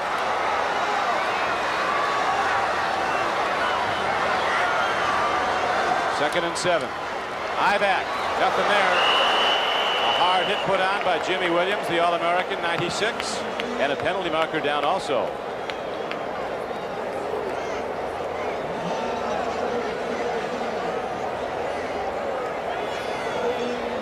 Pete Williams, our referee, interesting guy. He was a fine runner for the U.S. Naval Academy back in the 40s. Here he is in action in 48 against Army in a great Army-Navy matchup, which I believe ended in a scoreless tie. That's Pete Williams, the referee, when he was playing college football. These days, Pete has his own business that builds bridges. He likes action. He says refereeing is a lot tougher than building bridges.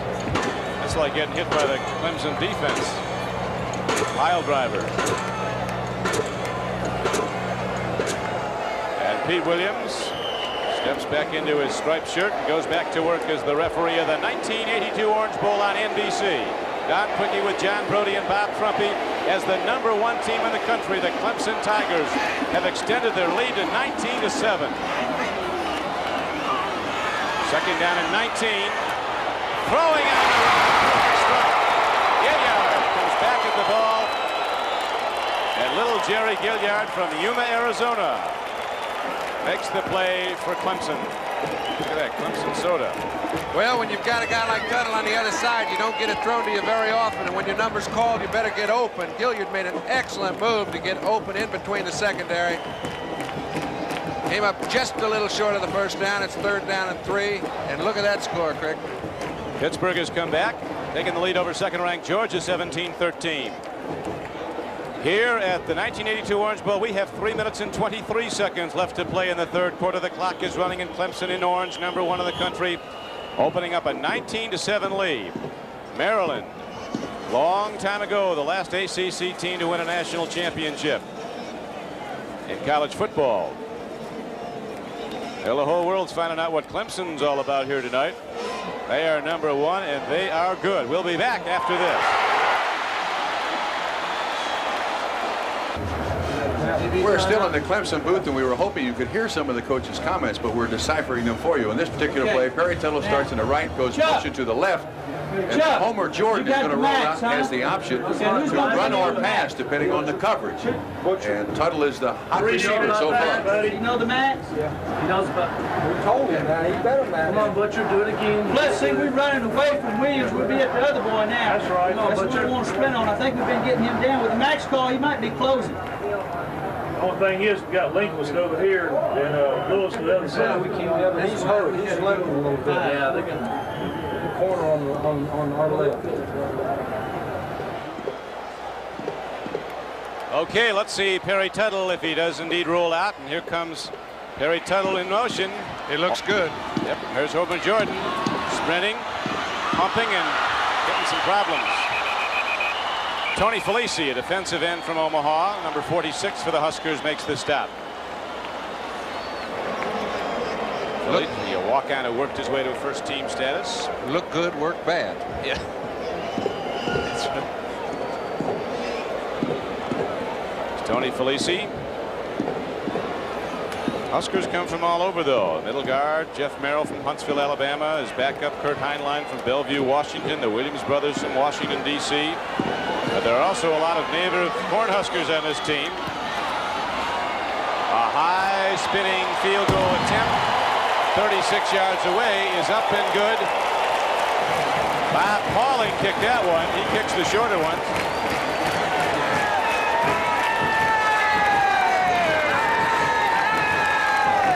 Igwebuike is the kicker. Yeah, I think if I had a guy like him, Don, I wouldn't be alternating kickers. They've done it during the season, but they're going with Igwebuike throughout the game. He's put up 3 field goal attempts, and he has hit all 3. And Clemson, laying further claim to a national championship, has moved in front of Nebraska 22-7. Clemson has been rolling the last half of the season. In the last 6 games, the Tigers have averaged over 450 yards a game offense at 33 points. They didn't expect to score a lot against Nebraska. Appeared to be from the form chart a low-scoring game, but right now Clemson's putting up the numbers. And what's equally impressive, Don, is the fact that that Nebraska scored 111 points in the third quarter. The only team they didn't score against was Missouri. They've only got 236 to score against Clemson. 2:36 left to go in the third quarter, though. A lot of time remaining as Igwe kicks off, unloads again into the ball, and drives it into the end zone. And Anthony Steeles will bring it out from 2 yards deep. Whoa! So this trick play, no good.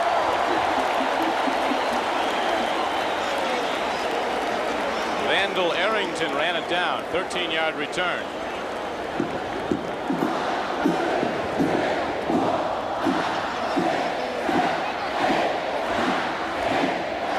Goodyear blimp, and there is the captain. Live shot. High for Miami. How you doing, pal? Better check out where you're going, Kip.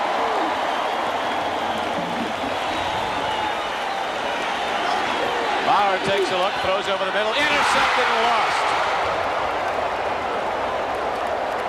Johnny Rembert had a clear track to the end zone had he been able to hold on to that ball for Clemson.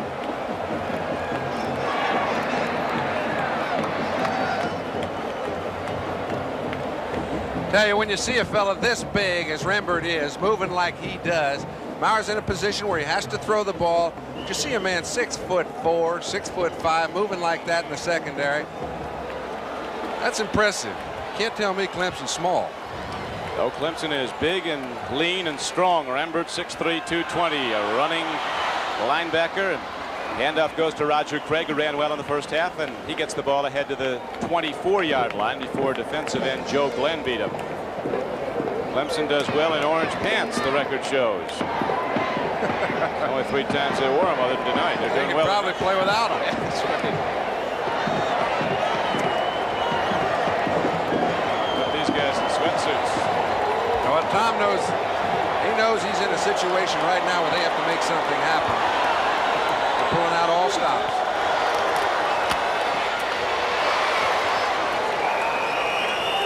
Those Nebraska blockers, big and strong as they are running into a impenetrable wall in the Clemson defense. They just shut down the blocking and stuff the run.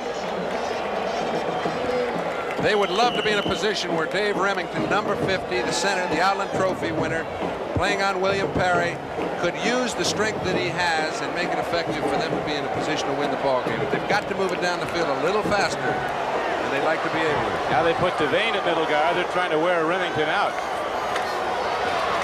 I'll tell you one thing, Remington is something coming off the ball. It's like getting hit by a concrete truck. They at 283 pounds, the kind of speed and quickness that he has.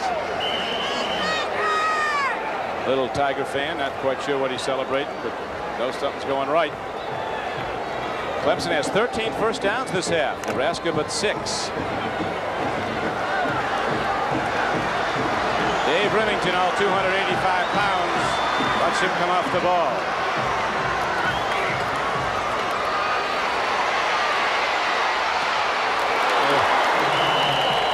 Mark Mauer runs and Jeff Davis strikes.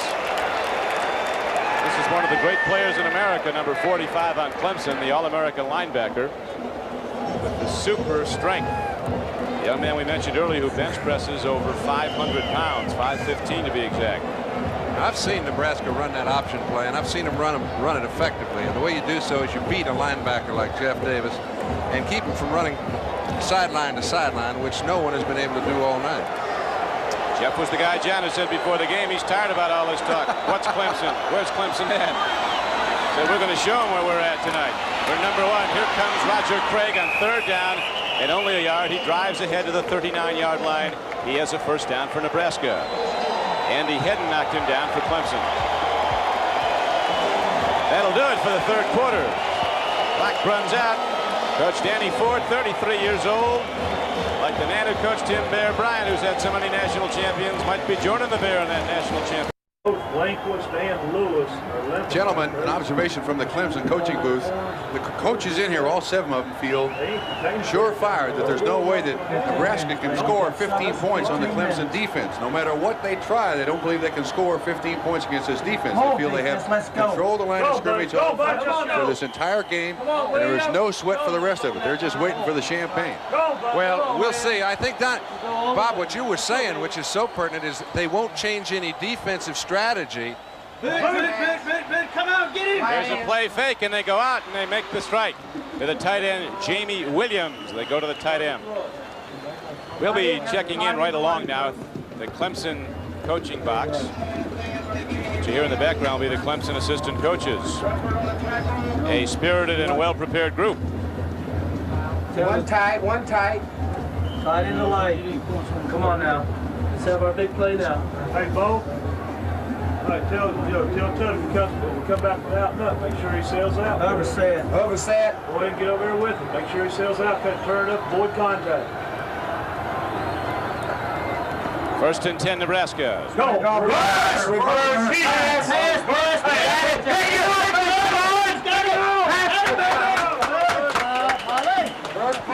Good job, Wood. Okay, second. That was our big play. They watching the quarterback then. Who? Okay, hey, Steve. Throw back to that quarterback now. Come out of there. Off that reverse. He come out and kept going. Check the throwback to the quarterback. Don, you think they're not worried? Yeah. Well, he was checking there. What they were alluding to is that after he handed the ball off, the quarterback continued on, and he's concerned that he wasn't watched sufficiently. And they said, hey, now wait, make sure you watch that quarterback after he reverses the ball. So it comes to 2nd and 10 for Nebraska. Roger Craig breaks it for the moment, comes inside the 45-yard line, and the omnipresent Jeff Davis knocks him down.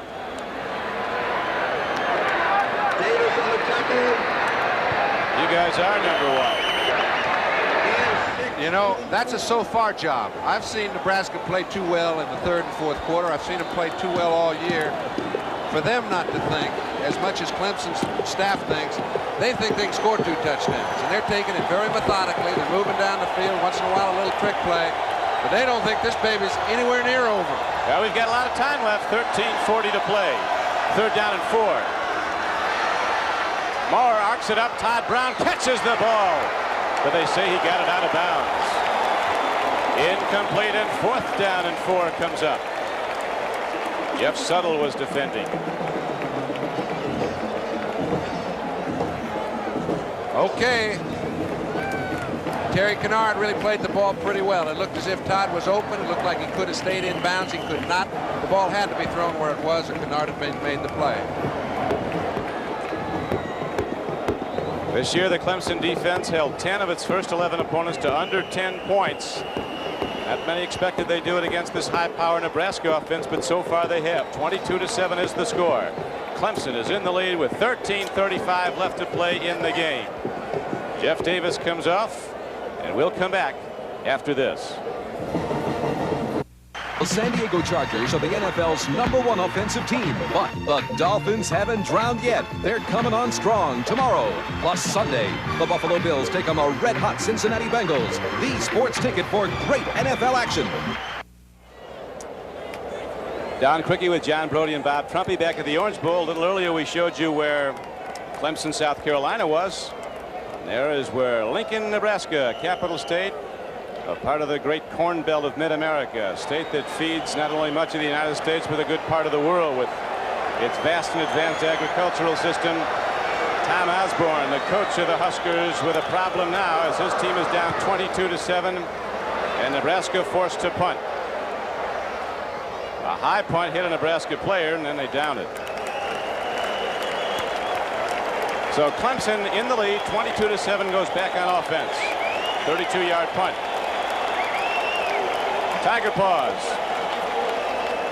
They're not hard to find in Miami right now.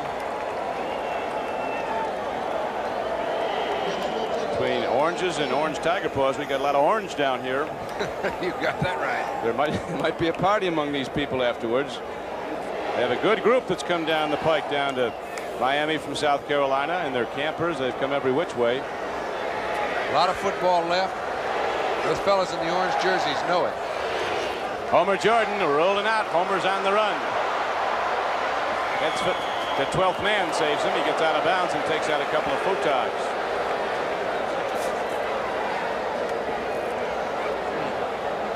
Homer Jordan, who's survived the Nebraska defense, now shaken up, going out of bounds.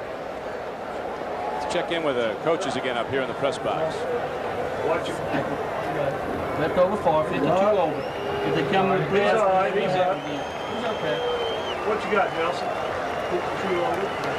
Chuck, you got it? Okay, we see Homer Jordan. The coach wants to put him back in, and it's really funny, you know, when a player gets injured and they call timeout, he has to come off the field.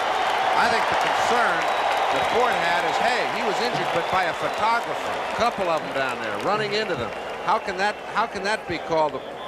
You see, he runs right into the. It looks to me as if he ran right into the camera, and that's a danger. It is. Glad to see he's all right.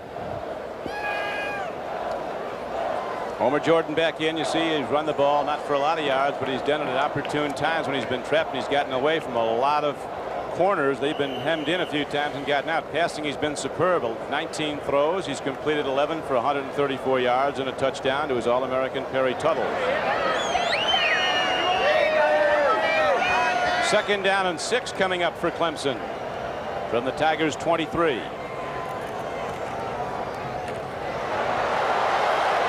Kevin Mack gets ahead, close to a 1st down.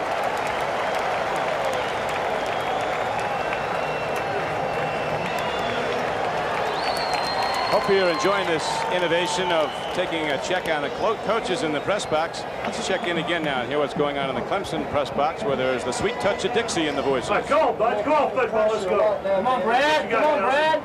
Come on, Buzz Pickley. Got 89, 80 call. Number 5. 80 call. Get him down. Go back to it, Perry.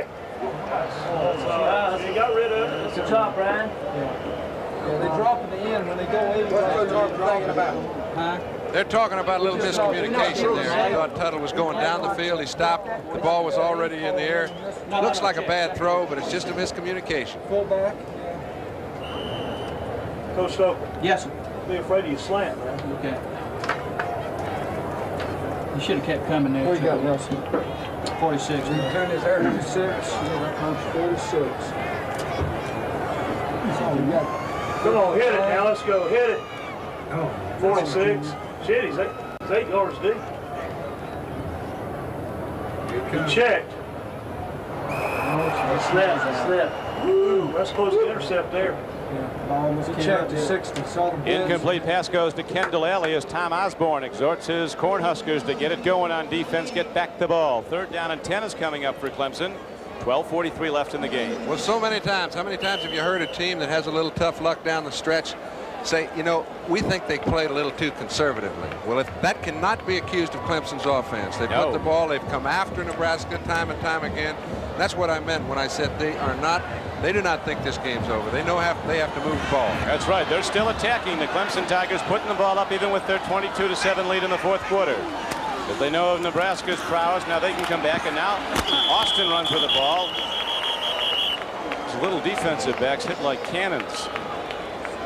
Rod Lewis, Tony Felici on a tackle for Nebraska. Here comes the punter out, Dale Hatcher, to kick the ball. The leading punter in the Atlantic Coast Conference this season is a freshman. Of his 40 punts, only 14 were returned.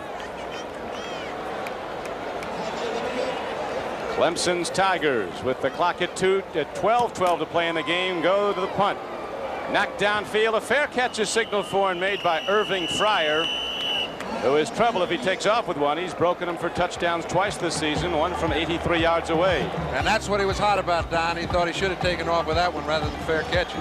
His partner told him to fair catch the ball. You've got to have people talking to you. We'll be back after this. Back at the 1982 Orange Bowl, the Clemson Tigers came into this game #1 in the country, but there were reservations, John Brody, with a lot of people over there. They're really that good. I think they've proven a whole lot tonight. I think there are always reservations when you haven't had a chance to see a team on national television, which really the Clemson Tigers hadn't been exposed to a lot. But anybody that followed Clemson knew They were strong. Ford felt good before the game. He said, I know we line up at 6'6" offensively and defensively, but I'm just a little concerned when I read this lineup that says 260, 255 standing in front of him. Maurer guns it over the middle, and Jeff Davis had a sure interception but couldn't hold on. The big guy can tackle, and he can run as he's way back deep in pass coverage. That's the first thing he hasn't held on to all night, Don. Now let's take a look. Look at this man. This is 6'3", 305 pounds, playing against the Outland Trophy winner, and a little help from the back. You think he's not after it? That's a freshman, fellas. Last year he's playing in high school. I tell you, he's a delightful guy to be around, too, William Perry. I asked him how big he was when he was born. He said in that 15, 17-pound area. He was serious. Oh, yeah. William Perry, you were talking about earlier, John, is a spectacular athlete, 6'3", 305 pounds. Here's what he did for us the other day. This is a 10-foot crossbar. He goes up and he can dunk a basketball. Look at that big guy. 305. They say he can tear into a load of groceries. It would be frighten you. All-American at the training table. I'd hate to be the bread. Critical time for Nebraska. Pitch back. Rozier has it, breaks tackles, and gets a first down for the Huskers to the 45-yard line. Mike Rozier moving very well. He is a quick, fluid back. Really, that was a fine decision by Rozier. But take a look at the pursuit. All right. William Perry just busted his hump every time that ball snapped to get into the play. You find a man 305 moving from side to side. That's hard to find. Jamie Williams, tight end for Nebraska, losing some weight out there. They all are. As in a first down play, Nebraska comes off the ball well, runs the ball hard, and Rozier gets ahead for 9 yards. This could be another of the great Nebraska tight ends like Junior Miller. This boy is a junior now, Jamie. High school All-American football player and basketball. He's wearing down. And you can see how hot it is. You look at the perspiration coming off all the players' face. They're just sucking it up. They know what this game means to both clubs. And Nebraska's putting on their first real good drive in the fourth quarter. They put one on at the end of the third. They've got to turn it into points. Second down and just over a yard. A pass is up. It's caught by Irving Fryer. He loses the ball. Andy Hedden puts on a hit, and Irving Fryer isn't getting up. Now he is.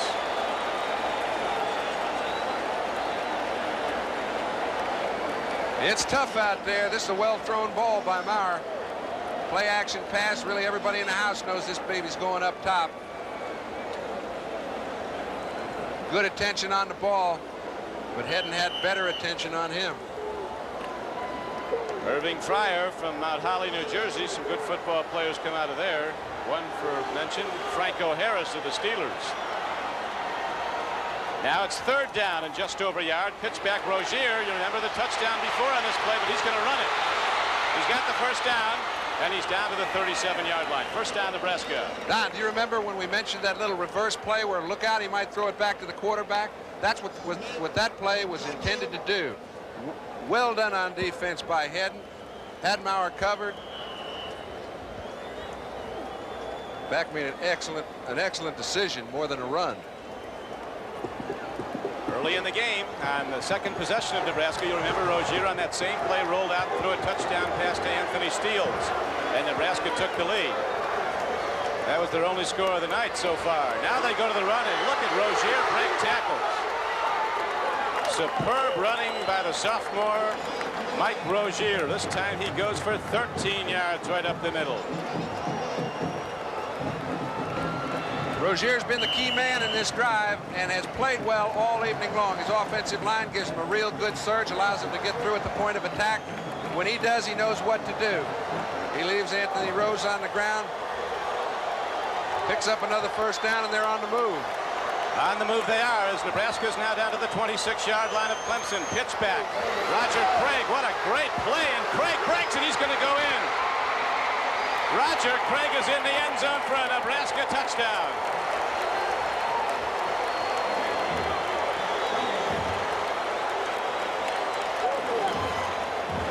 A calm has come over the Clemson coach's backs. Well, you know, Well, that was just a beautiful run. It wasn't anything that had to do with a badly structured defense. But look, these guys are here to play. They made a fine drive the last time they had the ball. This time they've turned it into points. You take a team like Nebraska that's come back from a 1-2 start with 8 straight victories. No way they view it over. 9-15, 26 yards, touchdown, and this brings up an interesting decision on Osborne's part. He's now 9 points back. They've got, if they think they can kick it, do it this time with a. In my opinion, I think he'll try and kick it. Okay, I think he'll try and kick it because that gives them a chance if they make another touchdown to go for the 2-pointer to win. And you want to leave yourself in that position.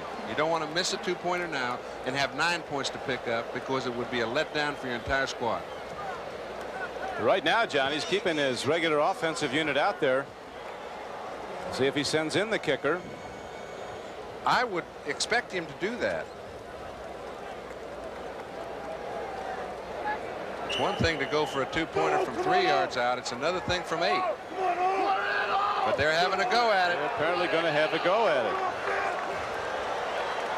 22-13 and a lot of time left. 9:15 to play in the game. I'll explain the reason in a second. It was my mistake. Look at this. Unbelievable. They must have found something they like in that Clemson defense. They hadn't found it all night. But Roger Craig runs it in for the 2-point conversion. Now that's why Osborne's coaching. I'll tell you why. Because he is so happy. He could not put them in a better position than gaining a tie if he doesn't go for a 2-pointer. He says, file the tie. We're going to try and get 2 2-pointers, win the ball game. They first got to get another touchdown, but it was an excellent call, and I made a mistake in my judgment. Well, that's fully acceptable, John. You mean I made it before? 9:15 to go, and it's getting real good again here at the 1982 Orange Bowl. Roger Craig for the 2-pointer.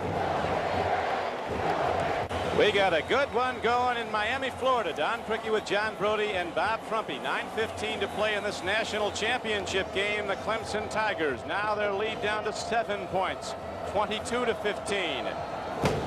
And here is the kickoff by Nebraska after their touchdown. It goes into the end zone, and Clemson's going to bring it out. Harry Tuttle dancing his way upfield. He's swept under as Nebraska comes alive now. The whole team inspired by the touchdown and then the 2-point conversion on the run. And Nebraska just 7 points down with 9:11 to play. Mike Knox, a freshman linebacker from Castle Rock, Colorado. They say he's going to be a great one. Was down to make the play on special teams for the Huskers. Remington has keyed the Nebraska blocking on those runs up the middle. I think Tom Osborne illustrated after that 2-pointer that this is not just another ball game. That was for sure. Up and down the sidelines, running from 8 yards out for the extra point. 2-pointer. Homer Jordan gives off. Look at the stick there. Felici, the junior defensive end. The Nebraska defensive ends are small, like outside linebackers. Small from a lineman standpoint. He's 6'2", 197, and Felici puts on a textbook hit. The game clock down to 8:50 and running, and now Clemson goes 2nd down and 9. Boy, the toughest thing in the world is to have a ball game that you think is in control, get out of hand, and start coming at you the other way. They know they have to make something happen again offensively to keep Nebraska from getting that ball back in good field position. Homer Jordan has a problem. He eludes it for the moment, throws downfield. Coming back at the ball is Tuttle. Got it on the 1 hop.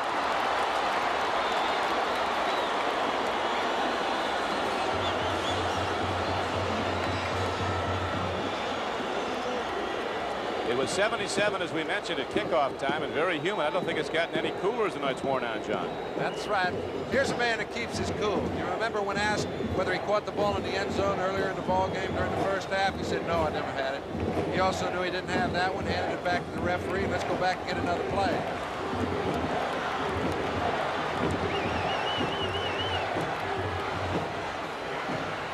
Jordan on 3rd and 9 is swung down the 13-yard line. Nebraska's defense coming up with the big plays. Jimmy Williams, the All-American, and you see the concern on the face of Danny Ford, the Clemson coach. I tell you, that's the first smile we've seen out of Osborne in quite a while. He knows his ball club's back in the game. and his defense is playing as well as it did all night long. Nebraska's really come back. Here's a punt now. Hatcher hits it high. Irving Fryer with a fair catch.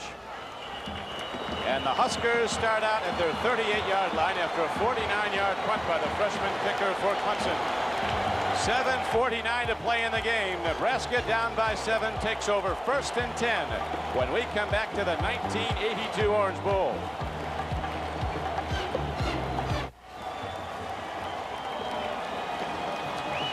Back at the Orange Bowl, 7:49 left to play, and Nebraska has back the ball.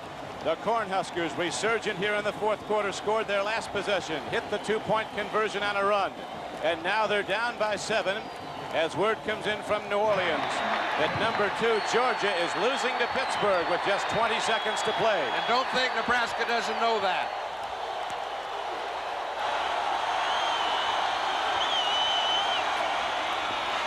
Mike Rozier takes it up the middle, and there's a penalty marker down as the Cornhuskers bust open the middle, but a penalty marker comes in. All-American Terry Kennard was on the stop for Clemson. The winner of this, very definitely, if it's Clemson, will be national champion, and quite possibly if the Huskers come back to upset, they'll be the national titles. That was the top 10 at the outset of the day. Alabama has been beaten in the Cotton Bowl. Georgia's losing with seconds to play in the Sugar Bowl. Clemson still standing tall atop the list. That would mean it's the first time that a team came into a bowl with 2 losses with an opportunity to win the national championship, and Nebraska couldn't be in a better position. That penalty hurt them some, but that's the 8th Nebraska penalty. Clemson has 5, but really it's the first severe one in this half. It was a big one. It sets them back from a first down. Well, it's still first down, but it's 1st and 15 and back inside the 35-yard line. Nebraska's begun to run the ball well, though. Pitch back. They had an option. Rozier gets it. There is the Clemson defense. Speed by 99. Jeff Bryant, the senior tackle. They get to the ball, all of them. Hey, it's been tough to pinpoint one Clemson lineman. Jeff Bryant is an All-American football player. You see him, number 99, making an outstanding play. The cream does rise to the top in the waning minutes. Well, those waning minutes still have a lot of time left. 6:48 to play. To the run hard goes Mike Rozier, the 5'11", 205-pound sophomore from Camden, New Jersey. Came to Nebraska out of Coffeyville Junior College in Kansas. 6.5 minutes remaining in this game, this 1982 Orange Bowl game. Perhaps that much time between right now and the national championship, and the champion being crowned here at the Orange Bowl. 3rd and long 4.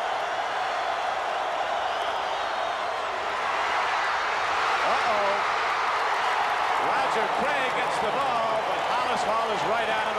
Substantial loss on the play. Nebraska must punt. Loss of 13 yards on the play. That is one of these plays that was not determined by poor execution offensively. That was Benish, a man we hadn't seen an awful lot tonight, making a great play at a critical time. Again, one of their top ball players coming up with a big play when they need it most. Billy Davis goes back deep for Clemson now to receive the punt. Grant Campbell, number 24, ready to hit it for Nebraska. And he really hits it. Boy, they get some kickers out here tonight. Look at that shot. Right into and out of the end zone. 50-yard punt. And Clemson goes on offense, 1st and 10 at their 20. Let's go back to Bob Trumpy and check in with the coaches. All right, the Clemson coaches got a second breath, if you will, with that big defensive play. They still don't believe that Nebraska can score that extra 7 points to tie the ball game up.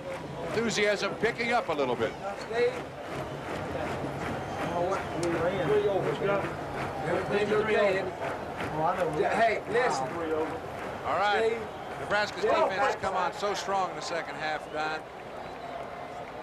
Jordan's been sacked 7 times, 11 all season, 7 tonight.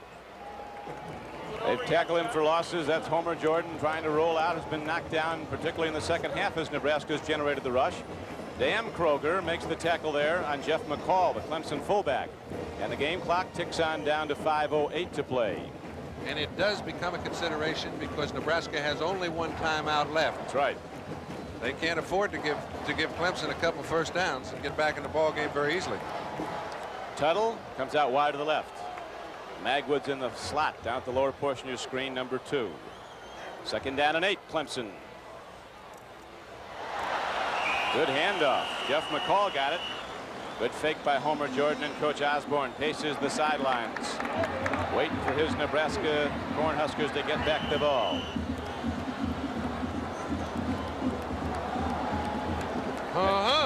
Final score in Pittsburgh defeats second-ranked Georgia 24-20.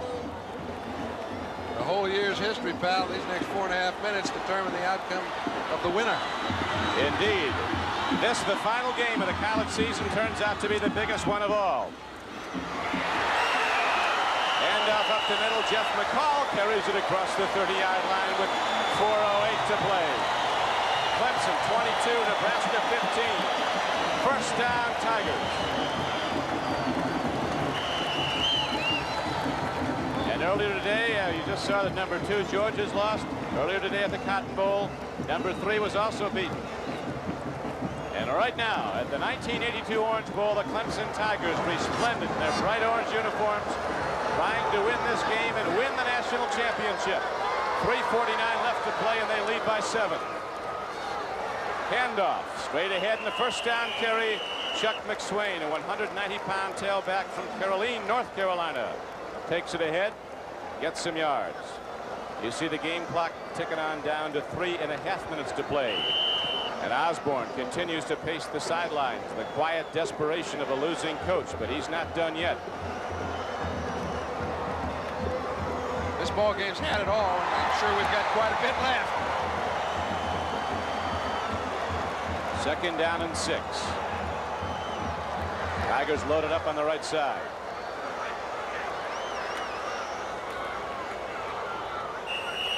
Hey, Jordan handles the ball with great sleight of hand. And you know, it's a very high percentage of problem type offense, and yet both teams combined have only had 3 turnovers all night. Nebraska's had 2, Clemson's had 1, and the 1 was an interception down in the end zone, which was a great play by Lindquist, and so he's absolutely been errorless. They came from all over America to see if number 1 Clemson really was that good. And right now the Tigers going for a first national championship, send their quarterback to running. Homer Jordan breaks open. Look at him go.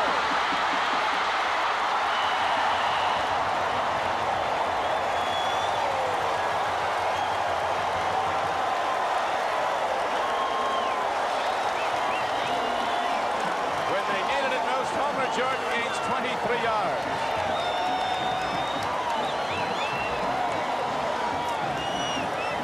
Qualities, Don, that you really check are those in a tight ball game, greatness of a football team. The right side and left side of the offensive line for Clemson's been great all night, but this man's just been coming up with play after play after play in critical situations. Now there's only 1:58 left, another first down with a 7-point lead.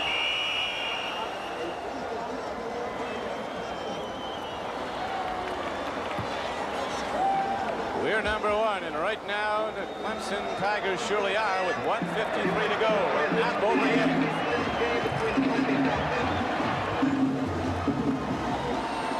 Tell you why, I think they let the time run out, took the 5 yards because Jordan made a great play. He was out of breath. You don't want to make a mistake from being tired at a critical time like this. 5 yards means nothing. Hold on to the ball. What a football game. 1:53 to go. 1st and 15 now to the penalty. And there's nothing there for the Clemson run as fullback Jeff McCall is knocked down at the Nebraska 45. That might be the last one. I believe it is. Nebraska's last time out has just been signaled for. 1:43 to play. 1:43 to go, and Clemson, looking for the national championship that's eluded them so long, A minute and a half, a little more away. The Clemson locker room, and Goosey #1. Their coach told him to be loosey-goosey, Danny Ford did. They were. Well, they're apparently loose, but they're surely still #1. Yeah, they need the loosey in front of that goosey. I think that's a necessity. Both these clubs trained to a fine edge. They've not played in 6 weeks prior to tonight, but they've been drilling the whole time coming up to a championship night. Homer Jordan on the sprint out. Calls his own number again, and Homer's down to the 40 and stays inbounds. Tom Osborne and his Huskers out of timeouts as the game clock is down to 1:30 and running. The Clemson players very conscious of those who would repudiate their #1 ranking, but Clemson is the only team in the nation to have defeated 2 teams currently ranked in the top 10. Second-ranked Georgia and 9th-ranked North Carolina, the Gator Bowl winner. You know, and I think if Nebraska stops Clemson on 3rd down, it'll be interesting to see if Ford punts. I'm sure he will, but they'll only have about 30 seconds left, and it's a great commentary for the offensive line of Clemson. We're down inside a minute to go as Clemson goes to the run. Other than Clemson, this has not been a good year to be #1 in college football. Week #1, the Wolverines were #1. Notre Dame was #1. The second week of the season, they were gone quickly. USC held it for a while, but they left. Texas had the top ranking. They were knocked off. Penn State then had it for a couple of weeks. And then Pitt took over. Clemson held it, took it over in the 13th week of the season. These Clemson Tigers were not even in the top 20 at the outset of the season. The game winds down. Congratulations to the Orange Bowl committee, volunteers all who put their hearts and minds and everything they've got into a great week culminating in this game. The president of the Orange Bowl committee, Steve Hudson, the president-elect, Charles Kimbrell, vice president Steve Lynch and Bob Lafferty and John Holt, Frank Callahan. Reason to celebrate in Miami as Coach Danny Ford, the coach of the year, 17 seconds away from locking up a national championship. 33 years old. Don, there's a lot of discussion going on right now, and those people that think the ball game is over have to wait just a second. How many games have ended 17 seconds to go? Now, we've already got the outstanding players, but we haven't got the final score. The outstanding players are very well deserved. I can't think of any 2 who deserve it more. Jeff Davis from Clemson, all over the field all night. Homer Jordan doing the offense as well as he did. They're talking about whether or not to punt it. The assistant coaches are trying to convince Ford to fall on the ball, and I think they've done it. Well, 17 seconds away from a national championship. What a night for Danny Ford and the Clemson Tigers. The executive producer of NBC Sports is Don Ohlmeyer. The coordinating producer of football is Ted Nathanson. Tonight's telecast of the 1982 Orange Bowl was produced by Mike Wiseman, directed by John Gonzalez. And here is Homer Jordan running out the clock if he can. Down to 12 seconds, 10 seconds, and it can't stop now. Nebraska's out of timeouts, and Clemson has indeed proved itself to be the #1 team in all of college football. Now people file out onto the field with 6 seconds left. A lot of things happened, Don, with a few seconds left in a football game. The officials had to stop it. The people were coming out on the field. I think there's a good chance that Nebraska will get one more play. It looks like a kickoff defense back there. They've got 6 defensive backs as far back as they can go. I'm sure they'll put their best 4 rushing linemen trying to get to the quarterback. Not much doubt as to what Nebraska will try to do. Anything short of the end zone, the ball game's finished. 6 seconds to go. We'd like to thank our NBC statisticians, Steve Dan, spotters Tom Simmons, and Jeff Rhodes, as we have just 6 seconds away. Nebraska lining up. Clemson's got about 15 people, it looks like, playing center field. They've got 6. They've got 6 back there playing center field, Don. They've got 7 in the secondary. They're going to rush 4 people Danny after Ford. the passer. Danny's concerned. I've seen too many ball games. You can just go one year back. J.C. Watts wins right in the last few seconds of the ball game. Ball games aren't over until it's over. All right, 6 seconds to go. Maurer throws it up for grabs. There's 5 defenders back there, and Head knocks it down. The game runs out, and Clemson wins the national championship of college football.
national championship as Danny Ford leads the Tigers into the locker room.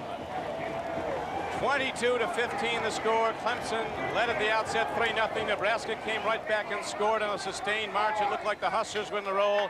Clemson took the lead at the half, never gave it up, extending it to 22-7. And then holding on and winning 22-15, completing the dream season, the perfect year. 12-0 in a national championship. Don, I think more indicative than the fact that they even won the national championship is how they won it. Nebraska came back, had all the momentum going their way with a little more than 4 minutes to play. They held the ball and ran out the clock except for the last 6 seconds. And I mean, they deserve to be national champions. Celebrate good times. Come on, and let's go down now to the Clemson locker room and Bob Crumpy. Bob? Thank you, Don. Well, you had one as a graduate assistant under Bear Bryant. Now you got your own, a national championship. Well, I think I'll wait till Tuesday or whenever they vote and see that. But, you know, a lot of people didn't believe in Clemson, and I think that we got a mighty fine group of young men. And all except about 2 missed tackles out there, we played pretty good. And then we tried to make it so close we couldn't hardly stand it out there. But our guys are fighters, and they did a super job. I think our coaches had a great game plan. Our guys executed real well. We were very, very happy, and this all won't sink in after a while. Danny, I got to ask you tonight, what was the turning point in the ball game? When did you feel that all of a sudden Clemson was beginning to play its game? Well, I think when we thought they came at us pretty good there the first drive they had. They moved it pretty good and scared us a little bit. We watched them in warm-ups a lot quicker than we thought. We thought we'd be a little bit quicker than them, but I think they got tired a little bit quicker than we did. And early in the second quarter, you could see them gasping for air a little bit. Now, we felt like we could get them in the fourth quarter then, and the punt return was a very big part of our football game. But we didn't get 3 points out of it. But we did, I know, just a great job. All our fellas did a great job. As always in this situation, you pass out plaudits to a great many people. Where do you start? Well, I think first of all, you got to start with all these mom and daddies of these boys in here, or these young men, because without their mothers and daddies, they wouldn't be here. And then you got to start with their players. Then our assistant coaches did a great job. Then you got to start with the wives of all the coaches who let them coach all the time.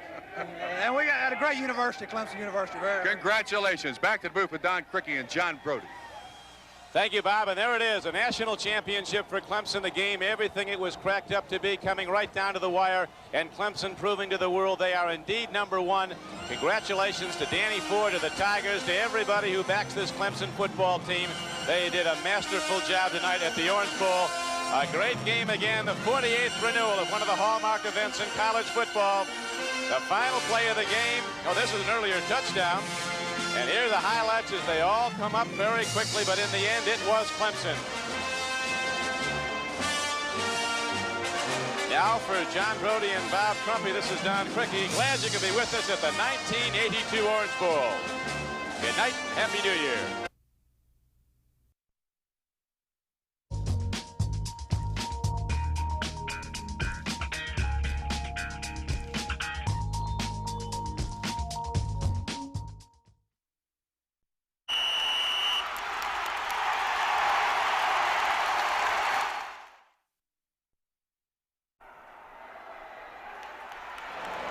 A warm, humid night in South Florida. The national championship of college football on the line. #1 Clemson against #4 Nebraska. Series of downs for the Huskers after taking the opening kickoff. One wide receiver, Todd Brown set to the left. Hauer rolls out, pitches back, free ball, and Clemson's going to get it. What it really turns out to be is a fight for the national championship. 3rd down and UC 16 for Clemson. Homer sets himself. Nothing there, but he gets away, does Homer Jordan. Now 3rd down and 7 coming up. To the run and free football, and Clemson say they have the ball. Grant Campbell, who hit 161 yards, punts now, and Billy Davis comes up with the ball at the 31, moves through a crowd, turns the corner, blockers are there, look out! 40, 30, down to the 22-yard line. Series of downs for the Huskers after taking the opening kickoff. One wide receiver, Todd Brown set to the left, Hauer rolls out, pitches back, free ball, and Clemson's going to get it. What it really turns out to be is a fight for the national championship. Third down and UC 16 for Clemson. Homer sets himself. Nothing there, but he gets away, does Homer Jordan. Now third down and 7 coming up. To the run and free football, and Clemson say they had the ball. Grant Campbell, who hit 161 yards, punts now, and Billy Davis comes up with the ball at the 31, moves through a crowd, turns the corner, blockers are there, look out! 40, 30, down to the 22-yard line. Series of downs for the Huskers after taking the opening kickoff. One wide receiver, Todd Brown set to the left. Howard rolls out, pitches back, free ball, and Clemson's going to get it. What it really turns out to be is a fight for the national championship. Third down and UC 16 for Clemson. Homer sets himself. Nothing there, but he gets away, does Homer Jordan. Now third down and 7 coming up. To the run and free football, and Clemson say they had the ball. Grant Campbell, who hit 161 yards, punts now, and Billy Davis comes up with the ball at the 31, moves through a crowd, turns the corner, blockers are there, look out! 40, 30, down to the 22-yard line. Series of downs for the Huskers after taking the opening kickoff. One wide receiver, Todd Brown set to the left. Howard rolls out, pitches back, free ball, and Clemson's going to get it. What it really turns out to be is a fight for the national championship. Third down and UC 16 for Clemson. Homer sets himself. Nothing there, but he gets away, does Homer Jordan. Now third down and 7 coming up. To the run and free football, and Clemson say they had the ball. Grant Campbell, who hit 161 yards, punts now, and Billy Davis comes up with the ball at the 31, moves through a crowd, turns the corner, blockers are there, look out! 40, 30, down to the 22-yard line. Series of downs for the Huskers after taking the opening kickoff. One wide receiver, Todd Brown set to the left. Howard rolls out, pitches back, free ball, and Clemson's going to get it. What it really turns out to be is a fight for the national championship. Third down and UC 16 for Clemson. Homer sets himself. Nothing there, but he gets away, does Homer Jordan. Now third down and 7 coming up. To the run and free football, and Clemson say they had the ball. Grant Campbell, who hit 161 yards, punts now, and Billy Davis comes up with the ball at the 31, moves through a crowd, turns the corner, blockers are there, look out! 40, 30, down to the 22-yard line. Series of downs for the Huskers after taking the opening kickoff. One wide receiver, Todd Brown set to the left. Howard rolls out, pitches back, free ball, and Clemson's going to get it. What it really turns out to be is a fight for the national championship. Third down and UC 16 for Clemson. Homer sets himself. Nothing there, but he gets away, does Homer Jordan. Now third down and 7 coming up. To the run and free football, and Clemson say they had the ball. Grant Campbell, who hit 161 yards, punts now, and Billy Davis comes up with the ball at the 31, moves through a crowd, turns the corner, blockers are there, look out! 40, 30, down to the 22-yard line. Series of downs for the Huskers after taking the opening kickoff. One wide receiver, Todd Brown set to the left. Howard rolls out, pitches back, free ball, and Clemson's going to get it. What it really turns out to be is a fight for the national championship. Third down and UC 16 for Clemson. Homer sets himself. Nothing there, but he gets away, does Homer Jordan. Now 3rd down and 7 coming up. To the run and free football, and Clemson say they had the ball. Grant Campbell, who hit 161 yards, punts now, and Billy Davis comes up with the ball at the 31, moves through a crowd, turns the corner, blockers are there, look out! 40, 30, down to the 22-yard line. Series of downs for the Huskers after taking the opening kickoff. One wide receiver, Todd Brown set to the left. Hauer rolls out, pitches back, free ball, and Clemson's going to get it. What it really turns out to be is a fight for the national championship. 3rd down and UC 16 for Clemson. Homer sets himself. Nothing there, but he gets away, does Homer Jordan. Now 3rd down and 7 coming up. To the run and free football, and Clemson say they had the ball. Grant Campbell, who hit 161 yards, punts now, and Billy Davis comes up with the ball at the 31, moves through a crowd, turns the corner, blockers are there, look out! 40, 30, down to the 22-yard line. Series of downs for the Huskers after taking the opening kickoff. One wide receiver, Todd Brown set to the left. Hauer rolls out, pitches back, free ball, and Clemson's going to get it. What it really turns out to be is a fight for the national championship. 3rd down and UC 16 for Clemson. Homer sets himself. Nothing there, but he gets away, does Homer Jordan. Now 3rd down and 7 coming up. To the run and free football, and Clemson say they had the ball. Grant Campbell, who hit 161 yards, punts now, and Billy Davis comes up with the ball at the 31, moves through a crowd, turns the corner, blockers are there, look out! 40, 30, down to the 22-yard line. Series of downs for the Huskers after taking the opening kickoff. One wide receiver, Todd Brown set to the left. Hauer rolls out, pitches back, free ball, and Clemson's going to get it.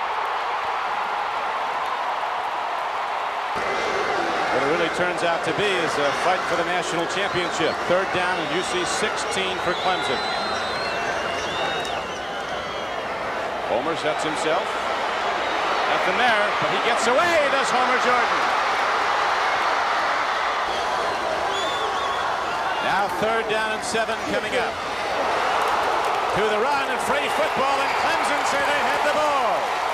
Grant Campbell, who hit 161 yards, punts now, and Billy Davis comes up with the ball at the 31, moves through a crowd, turns the corner, blockers are there, look out!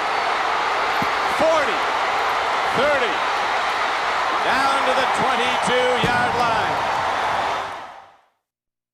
Series of downs for the Huskers after taking the opening kickoff. One wide receiver, Todd Brown set to the left. Hauer rolls out, pitches back, free ball, and Clemson's going to get it. What it really turns out to be is a fight for the national championship. 3rd down and UC 16 for Clemson. Homer sets himself. Nothing there, but he gets away, does Homer Jordan. Now 3rd down and 7 coming up. To the run and free football, and Clemson say they had the ball. Grant Campbell, who hit 161 yards, punts now, and Billy Davis comes up with the ball at the 31, moves through a crowd, turns the corner, blockers are there, look out! 40, 30, down to the 22-yard line. Series of downs for the Huskers after taking the opening kickoff. One wide receiver, Todd Brown set to the left. Hauer rolls out, pitches back, free ball, and Clemson's going to get it. What it really turns out to be is a fight for the national championship. 3rd down and UC 16 for Clemson. Homer sets himself. Nothing there, but he gets away, does Homer Jordan. Now 3rd down and 7 coming up. To To the run and free football, and Clemson say they had the ball. Grant Campbell, who hit 161 yards, punts now, and Billy Davis comes up with the ball at the 31, moves through a crowd, turns the corner, blockers are there, look out! 40, 30, down to the 22-yard line. Series of downs for the Huskers after taking the opening kickoff. One wide receiver, Todd Brown set to the left. Howard rolls out, pitches back, free ball, and Clemson's going to get it. What it really turns out to be is a fight for the national championship. Third down and UC 16 for Clemson. Homer sets himself. Nothing there, but he gets away, does Homer Jordan. Now third down and 7 coming up. To the run and free football, and Clemson say they had the ball. Grant Campbell, who hit 161 yards, punts now, and Billy Davis comes up with the ball at the 31, moves through a crowd, turns the corner, blockers are there, look out! 40, 30, down to the 22-yard line. Series of downs for the Huskers after taking the opening kickoff. One wide receiver, Todd Brown set to the left. Howard rolls out, pitches back, free ball, and Clemson's going to get it. What it really turns out to be is a fight for the national championship. Third down and UC 16 for Clemson. Homer sets himself. Nothing there, but he gets away, does Homer Jordan. Now third down and 7 coming up. To the run and free football, and Clemson say they had the ball. Grant Campbell, who hit 161 yards, punts now, and Billy Davis comes up with the ball at the 31, moves through a crowd, turns the corner, blockers are there, look out! 40, 30, down to the 22-yard line. Series of downs for the Huskers after taking the opening kickoff. One wide receiver, Todd Brown set to the left. Howard rolls out, pitches back, free ball, and Clemson's going to get it. What it really turns out to be is a fight for the national championship. Third down and UC 16 for Clemson. Homer sets himself. Nothing there, but he gets away, does Homer Jordan. Now third down and 7 coming up. To the run and free football, and Clemson say they had the ball. Grant Campbell, who hit 161 yards, punts now, and Billy Davis comes up with the ball at the 31, moves through a crowd, turns the corner, blockers are there, look out! 40, 30, down to the 22-yard line. Series of downs for the Huskers after taking the opening kickoff. One wide receiver, Todd Brown set to the left. Howard rolls out, pitches back, free ball, and Clemson's going to get it. What it really turns out to be is a fight for the national championship. Third down and UC 16 for Clemson. Homer sets himself. Nothing there, but he gets away, does Homer Jordan.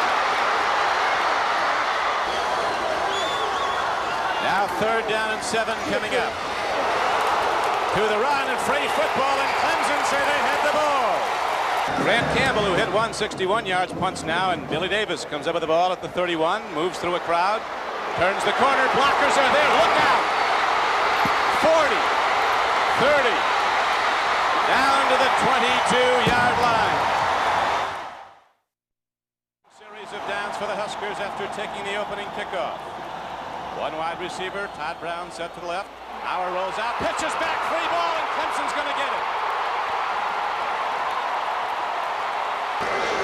What it really turns out to be is a fight for the national championship. Third down and UC 16 for Clemson. Homer sets himself. Nothing there, but he gets away, does Homer Jordan. Now third down and 7 coming up. To the run and free football, and Clemson say they had the ball. Grant Campbell, who hit 161 yards, punts now, and Billy Davis comes up with the ball at the 31, moves through a crowd, Turns the corner. Blockers are there. Look out. 40. 30. Down to the 22-yard line. Series of downs for the Huskers after taking the opening kickoff. One wide receiver. Todd Brown set to the left. Auer rolls out. Pitches back. Free ball, and Clemson's going to get it. What it really turns out to be is a fight for the national championship. Third down and UC 16 for Clemson. Homer sets himself. Nothing there, but he gets away, does Homer Jordan. Now third down and 7 coming up. To the run and free football, and Clemson say they had the ball. Grant Campbell, who hit 161 yards, punts now, and Billy Davis comes up with the ball at the 31, moves through a crowd, turns the corner, blockers are there, look out! 40, 30, down to the 22-yard line. Series of downs for the Huskers after taking the opening kickoff. One wide receiver, Todd Brown set to the left. Auer rolls out, pitches back, free ball, and Clemson's going to get it. What it really turns out to be is a fight for the national championship. Third down and UC 16 for Clemson. Homer sets himself. Nothing there, but he gets away, does Homer Jordan. Now third down and 7 coming up. To the run and free football, and Clemson say they had the ball. Grant Campbell, who hit 161 yards, punts now, and Billy Davis comes up with the ball at the 31, moves through a crowd, turns the corner, blockers are there, look out! 40, 30, down to the 22-yard line. Series of downs for the Huskers after taking the opening kickoff. One wide receiver, Todd Brown set to the left. Auer rolls out, pitches back, free ball, and Clemson's going to get it. What it really turns out to be is a fight for the national championship. Third down and UC 16 for Clemson. Homer sets himself. Nothing there, but he gets away, does Homer Jordan. Now third down and 7 coming up. To the run and free football, and Clemson say they had the ball. Grant Campbell, who hit 161 yards, punts now, and Billy Davis comes up with the ball at the 31, moves through a crowd, turns the corner, blockers are there, look out!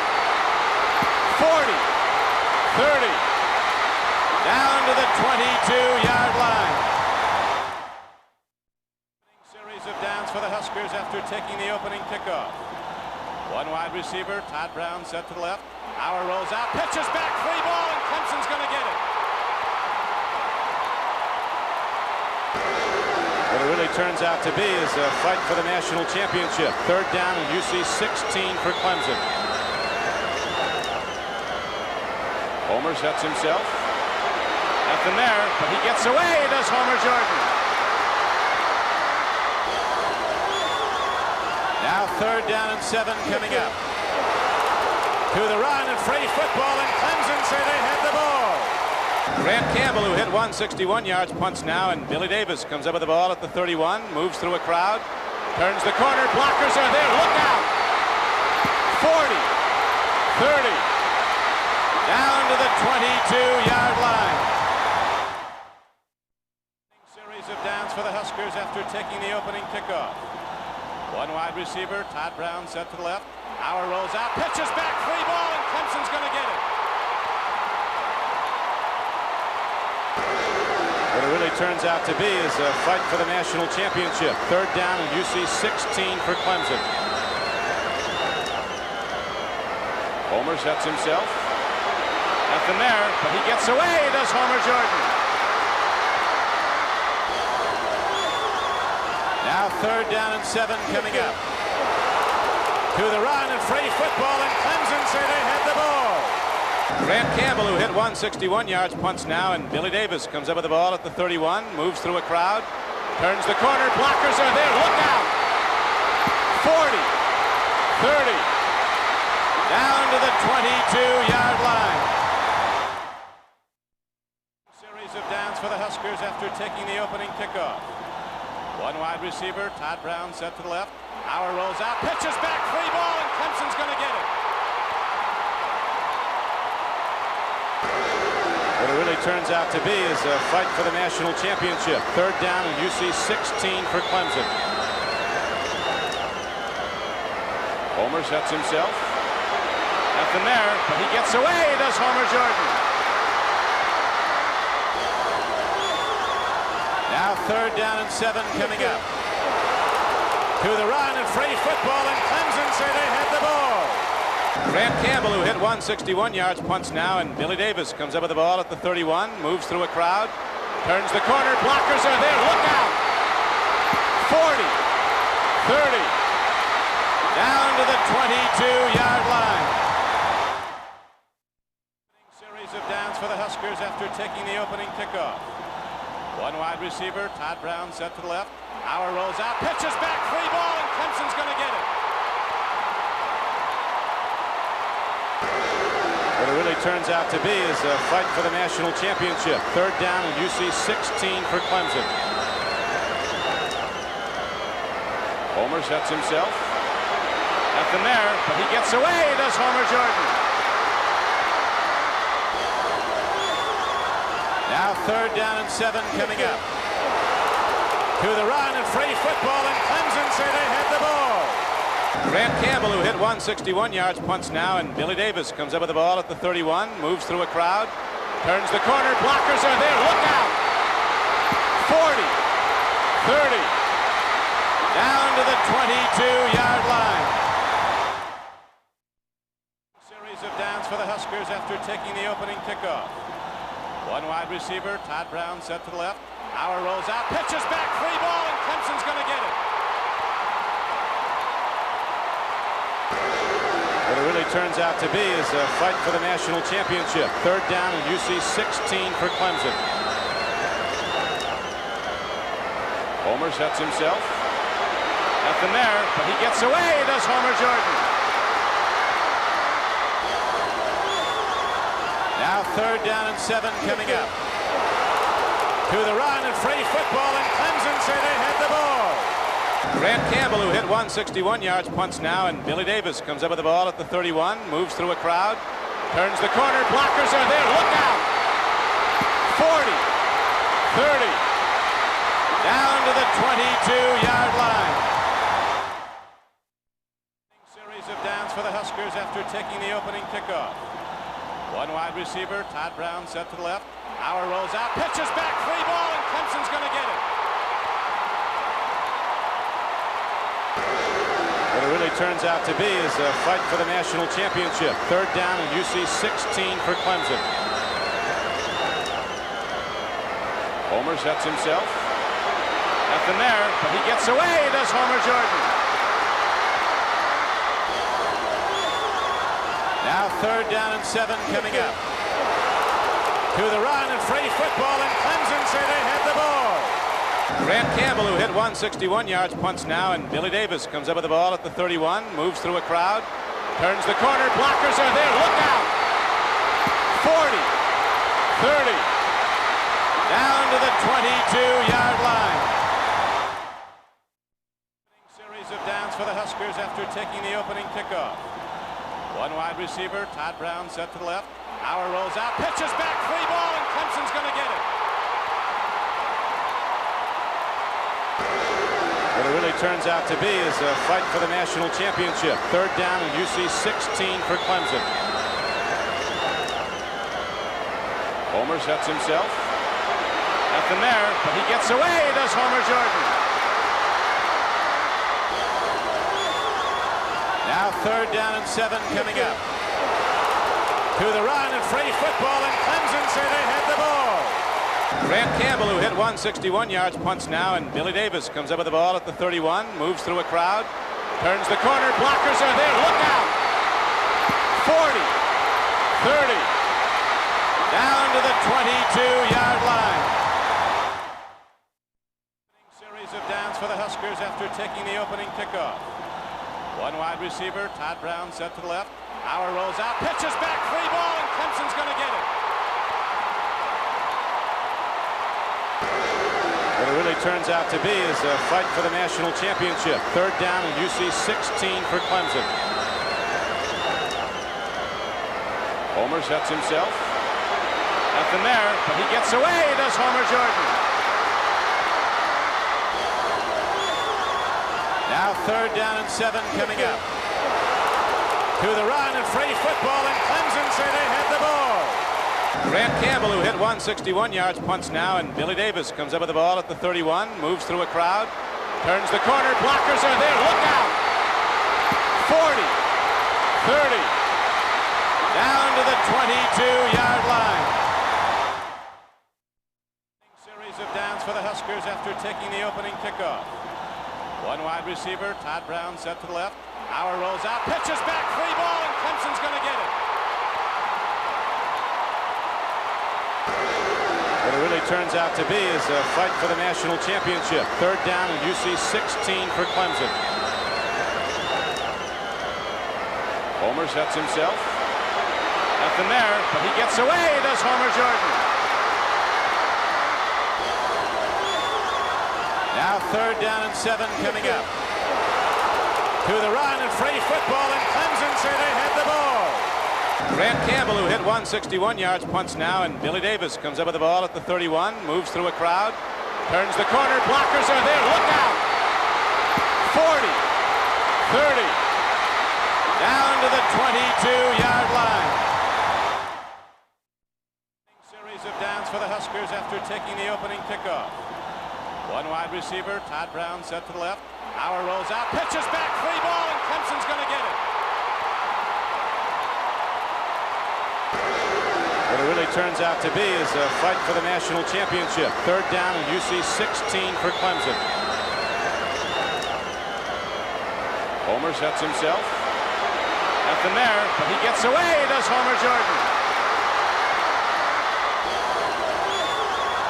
Now third down and 7 coming up. To the run and free football, and Clemson say they had the ball. Grant Campbell, who hit 161 yards, punts now, and Billy Davis comes up with the ball at the 31, moves through a crowd, turns the corner, blockers are there, look out! 40, 30, down to the 22-yard line. Series of downs for the Huskers after taking the opening kickoff. One wide receiver, Todd Brown set to the left. Hauer rolls out, pitches back, free ball, and Clemson's going to get it. What it really turns out to be is a fight for the national championship. Third down and UC 16 for Clemson. Homer sets himself. Nothing there, but he gets away, does Homer Jordan. Now third down and 7 coming up. To the run and free football, and Clemson say they had the ball. Grant Campbell, who hit 161 yards, punts now, and Billy Davis comes up with the ball at the 31, moves through a crowd, turns the corner, blockers are there, look out! 40, 30, down to the 22-yard line. Series of downs for the Huskers after taking the opening kickoff. One wide receiver, Todd Brown set to the left. Hauer rolls out, pitches back, free ball, and Clemson's going to get it. What it really turns out to be is a fight for the national championship. Third down and UC 16 for Clemson. Homer sets himself. Nothing there, but he gets away, does Homer Jordan. Now third down and 7 coming up. To the run and free football, and Clemson say they had the ball. Grant Campbell, who hit 161 yards, punts now, and Billy Davis comes up with the ball at the 31, moves through a crowd, turns the corner, blockers are there, look out! 40, 30, down to the 22-yard line. Series of downs for the Huskers after taking the opening kickoff. One wide receiver, Todd Brown set to the left. Hauer rolls out, pitches back, free ball, and Clemson's going to get it. What it really turns out to be is a fight for the national championship. Third down and UC 16 for Clemson. Homer sets himself. Nothing there, but he gets away, does Homer Jordan. Now 3rd down and 7 coming up. To the run and free football, and Clemson say they had the ball. Grant Campbell, who hit 161 yards, punts now, and Billy Davis comes up with the ball at the 31, moves through a crowd, turns the corner, blockers are there, look out! 40, 30, down to the 22-yard line. Series of downs for the Huskers after taking the opening kickoff. One wide receiver, Todd Brown set to the left. Hauer rolls out, pitches back, free ball, and Clemson's going to get it. What it really turns out to be is a fight for the national championship. 3rd down and UC 16 for Clemson. Homer sets himself. Nothing there, but he gets away, does Homer Jordan. Now 3rd down and 7 coming up. To the run and free football, and Clemson say they had the ball. Grant Campbell, who hit 161 yards, punts now, and Billy Davis comes up with the ball at the 31, moves through a crowd, turns the corner, blockers are there, look out!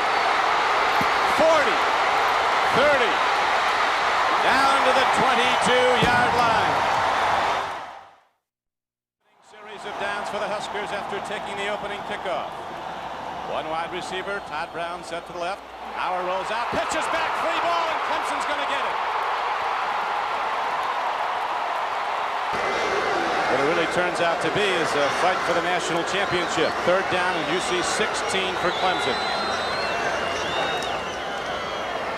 Homer sets himself. Nothing there, but he gets away, does Homer Jordan. Now 3rd down and 7 coming up. To the run and free football, and Clemson say they had the ball. Grant Campbell, who hit 161 yards, punts now, and Billy Davis comes up with the ball at the 31, moves through a crowd, turns the corner, blockers are there, look out! 40, 30, down to the 22-yard line. Series of downs for the Huskers after taking the opening kickoff. One wide receiver, Todd Brown set to the left.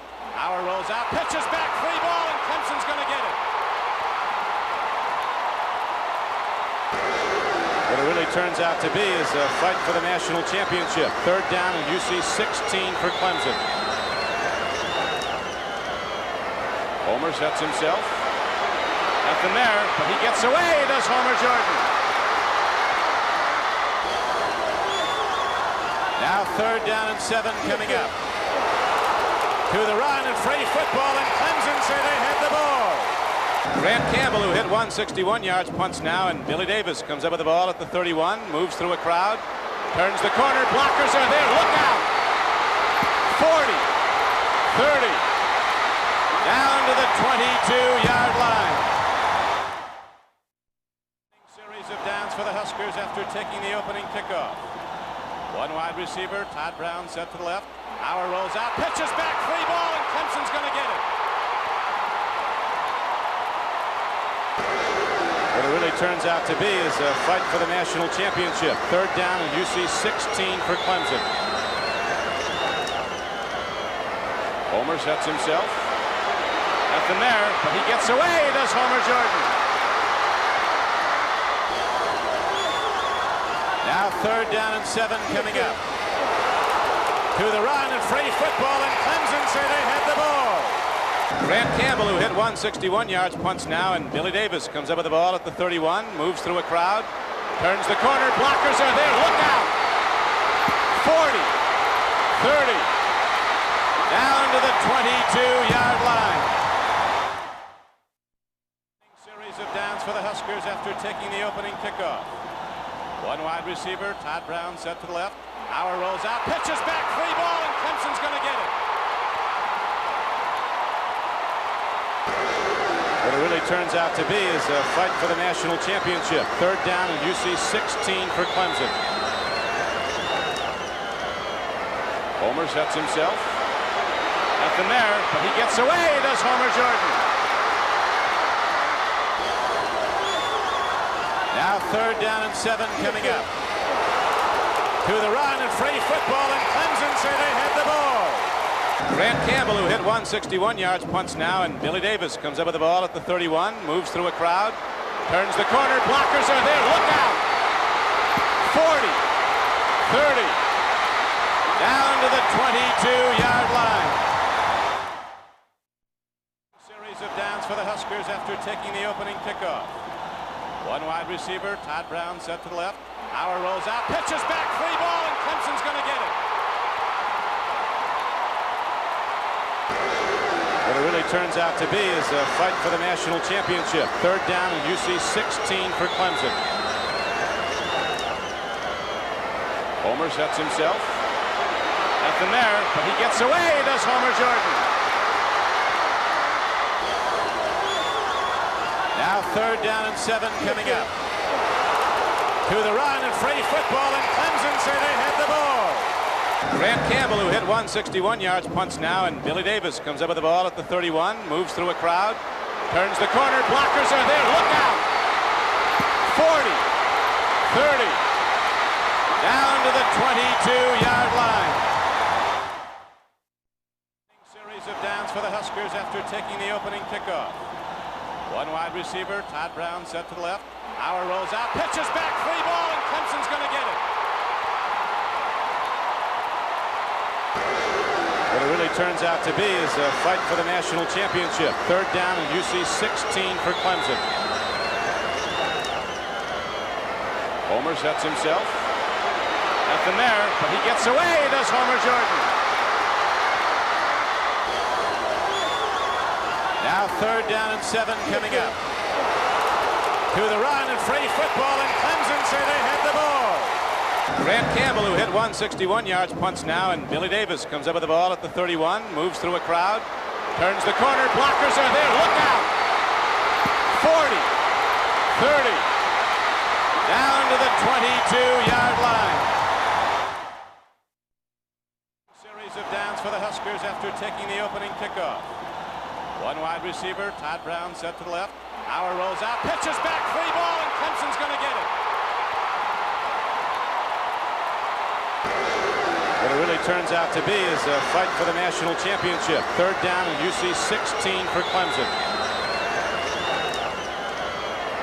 Homer sets himself. Nothing there, but he gets away, does Homer Jordan. Now third down and 7 coming up. To the run and free football, and Clemson say they had the ball. Grant Campbell, who hit 161 yards, punts now, and Billy Davis comes up with the ball at the 31, moves through a crowd, turns the corner, blockers are there, look out! 40, 30, down to the 22-yard line. Series of downs for the Huskers after taking the opening kickoff. One wide receiver, Todd Brown set to the left. Hauer rolls out, pitches back, free ball, and Clemson's going to get it. What it really turns out to be is a fight for the national championship. Third down and UC 16 for Clemson. Homer sets himself. Nothing there, but he gets away, does Homer Jordan. Now third down and 7 coming up. To the run and free football, and Clemson say they had the ball. Grant Campbell, who hit 161 yards, punts now, and Billy Davis comes up with the ball at the 31, moves through a crowd, turns the corner, blockers are there, look out! 40, 30, down to the 22-yard line. Series of downs for the Huskers after taking the opening kickoff. One wide receiver, Todd Brown set to the left. Hauer rolls out, pitches back, free ball, and Clemson's going to get it. What it really turns out to be is a fight for the national championship. Third down and UC 16 for Clemson. Homer sets himself. Nothing there, but he gets away, does Homer Jordan. Now third down and 7 coming up. To the run and free football, and Clemson say they had the ball. Grant Campbell, who hit 161 yards, punts now, and Billy Davis comes up with the ball at the 31, moves through a crowd, Turns the corner. Blockers are there. Look out. 40. 30. Down to the 22-yard line. Series of downs for the Huskers after taking the opening kickoff. One wide receiver. Todd Brown set to the left. Hauer rolls out. Pitches back. Free ball, and Clemson's going to get it. What it really turns out to be is a fight for the national championship. Third down and UC 16 for Clemson. Homer sets himself. Nothing there, but he gets away, does Homer Jordan. Now third down and 7 coming up. To the run and free football, and Clemson say they had the ball. Grant Campbell, who hit 161 yards, punts now, and Billy Davis comes up with the ball at the 31, moves through a crowd, turns the corner, blockers are there, look out! 40, 30, down to the 22-yard line. Series of downs for the Huskers after taking the opening kickoff. One wide receiver, Todd Brown set to the left. Hauer rolls out, pitches back, free ball, and Clemson's going to get it. What it really turns out to be is a fight for the national championship. Third down and UC 16 for Clemson. Homer sets himself. Nothing there, but he gets away, does Homer Jordan. Now third down and 7 coming up.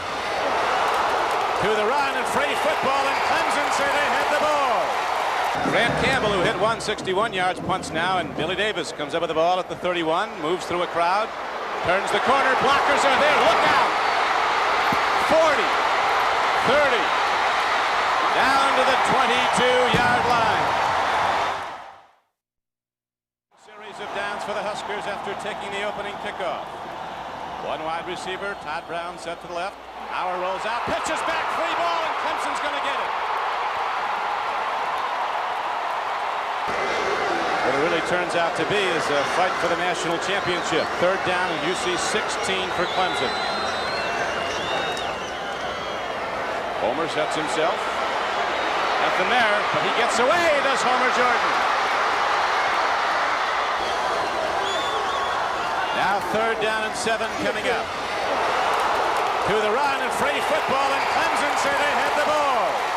Grant Campbell, who hit 161 yards, punts now, and Billy Davis comes up with the ball at the 31, moves through a crowd, turns the corner, blockers are there, look out!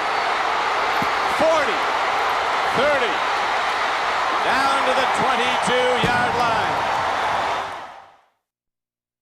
Series of downs for the Huskers after taking the opening kickoff. One wide receiver, Todd Brown set to the left. Hauer rolls out, pitches back.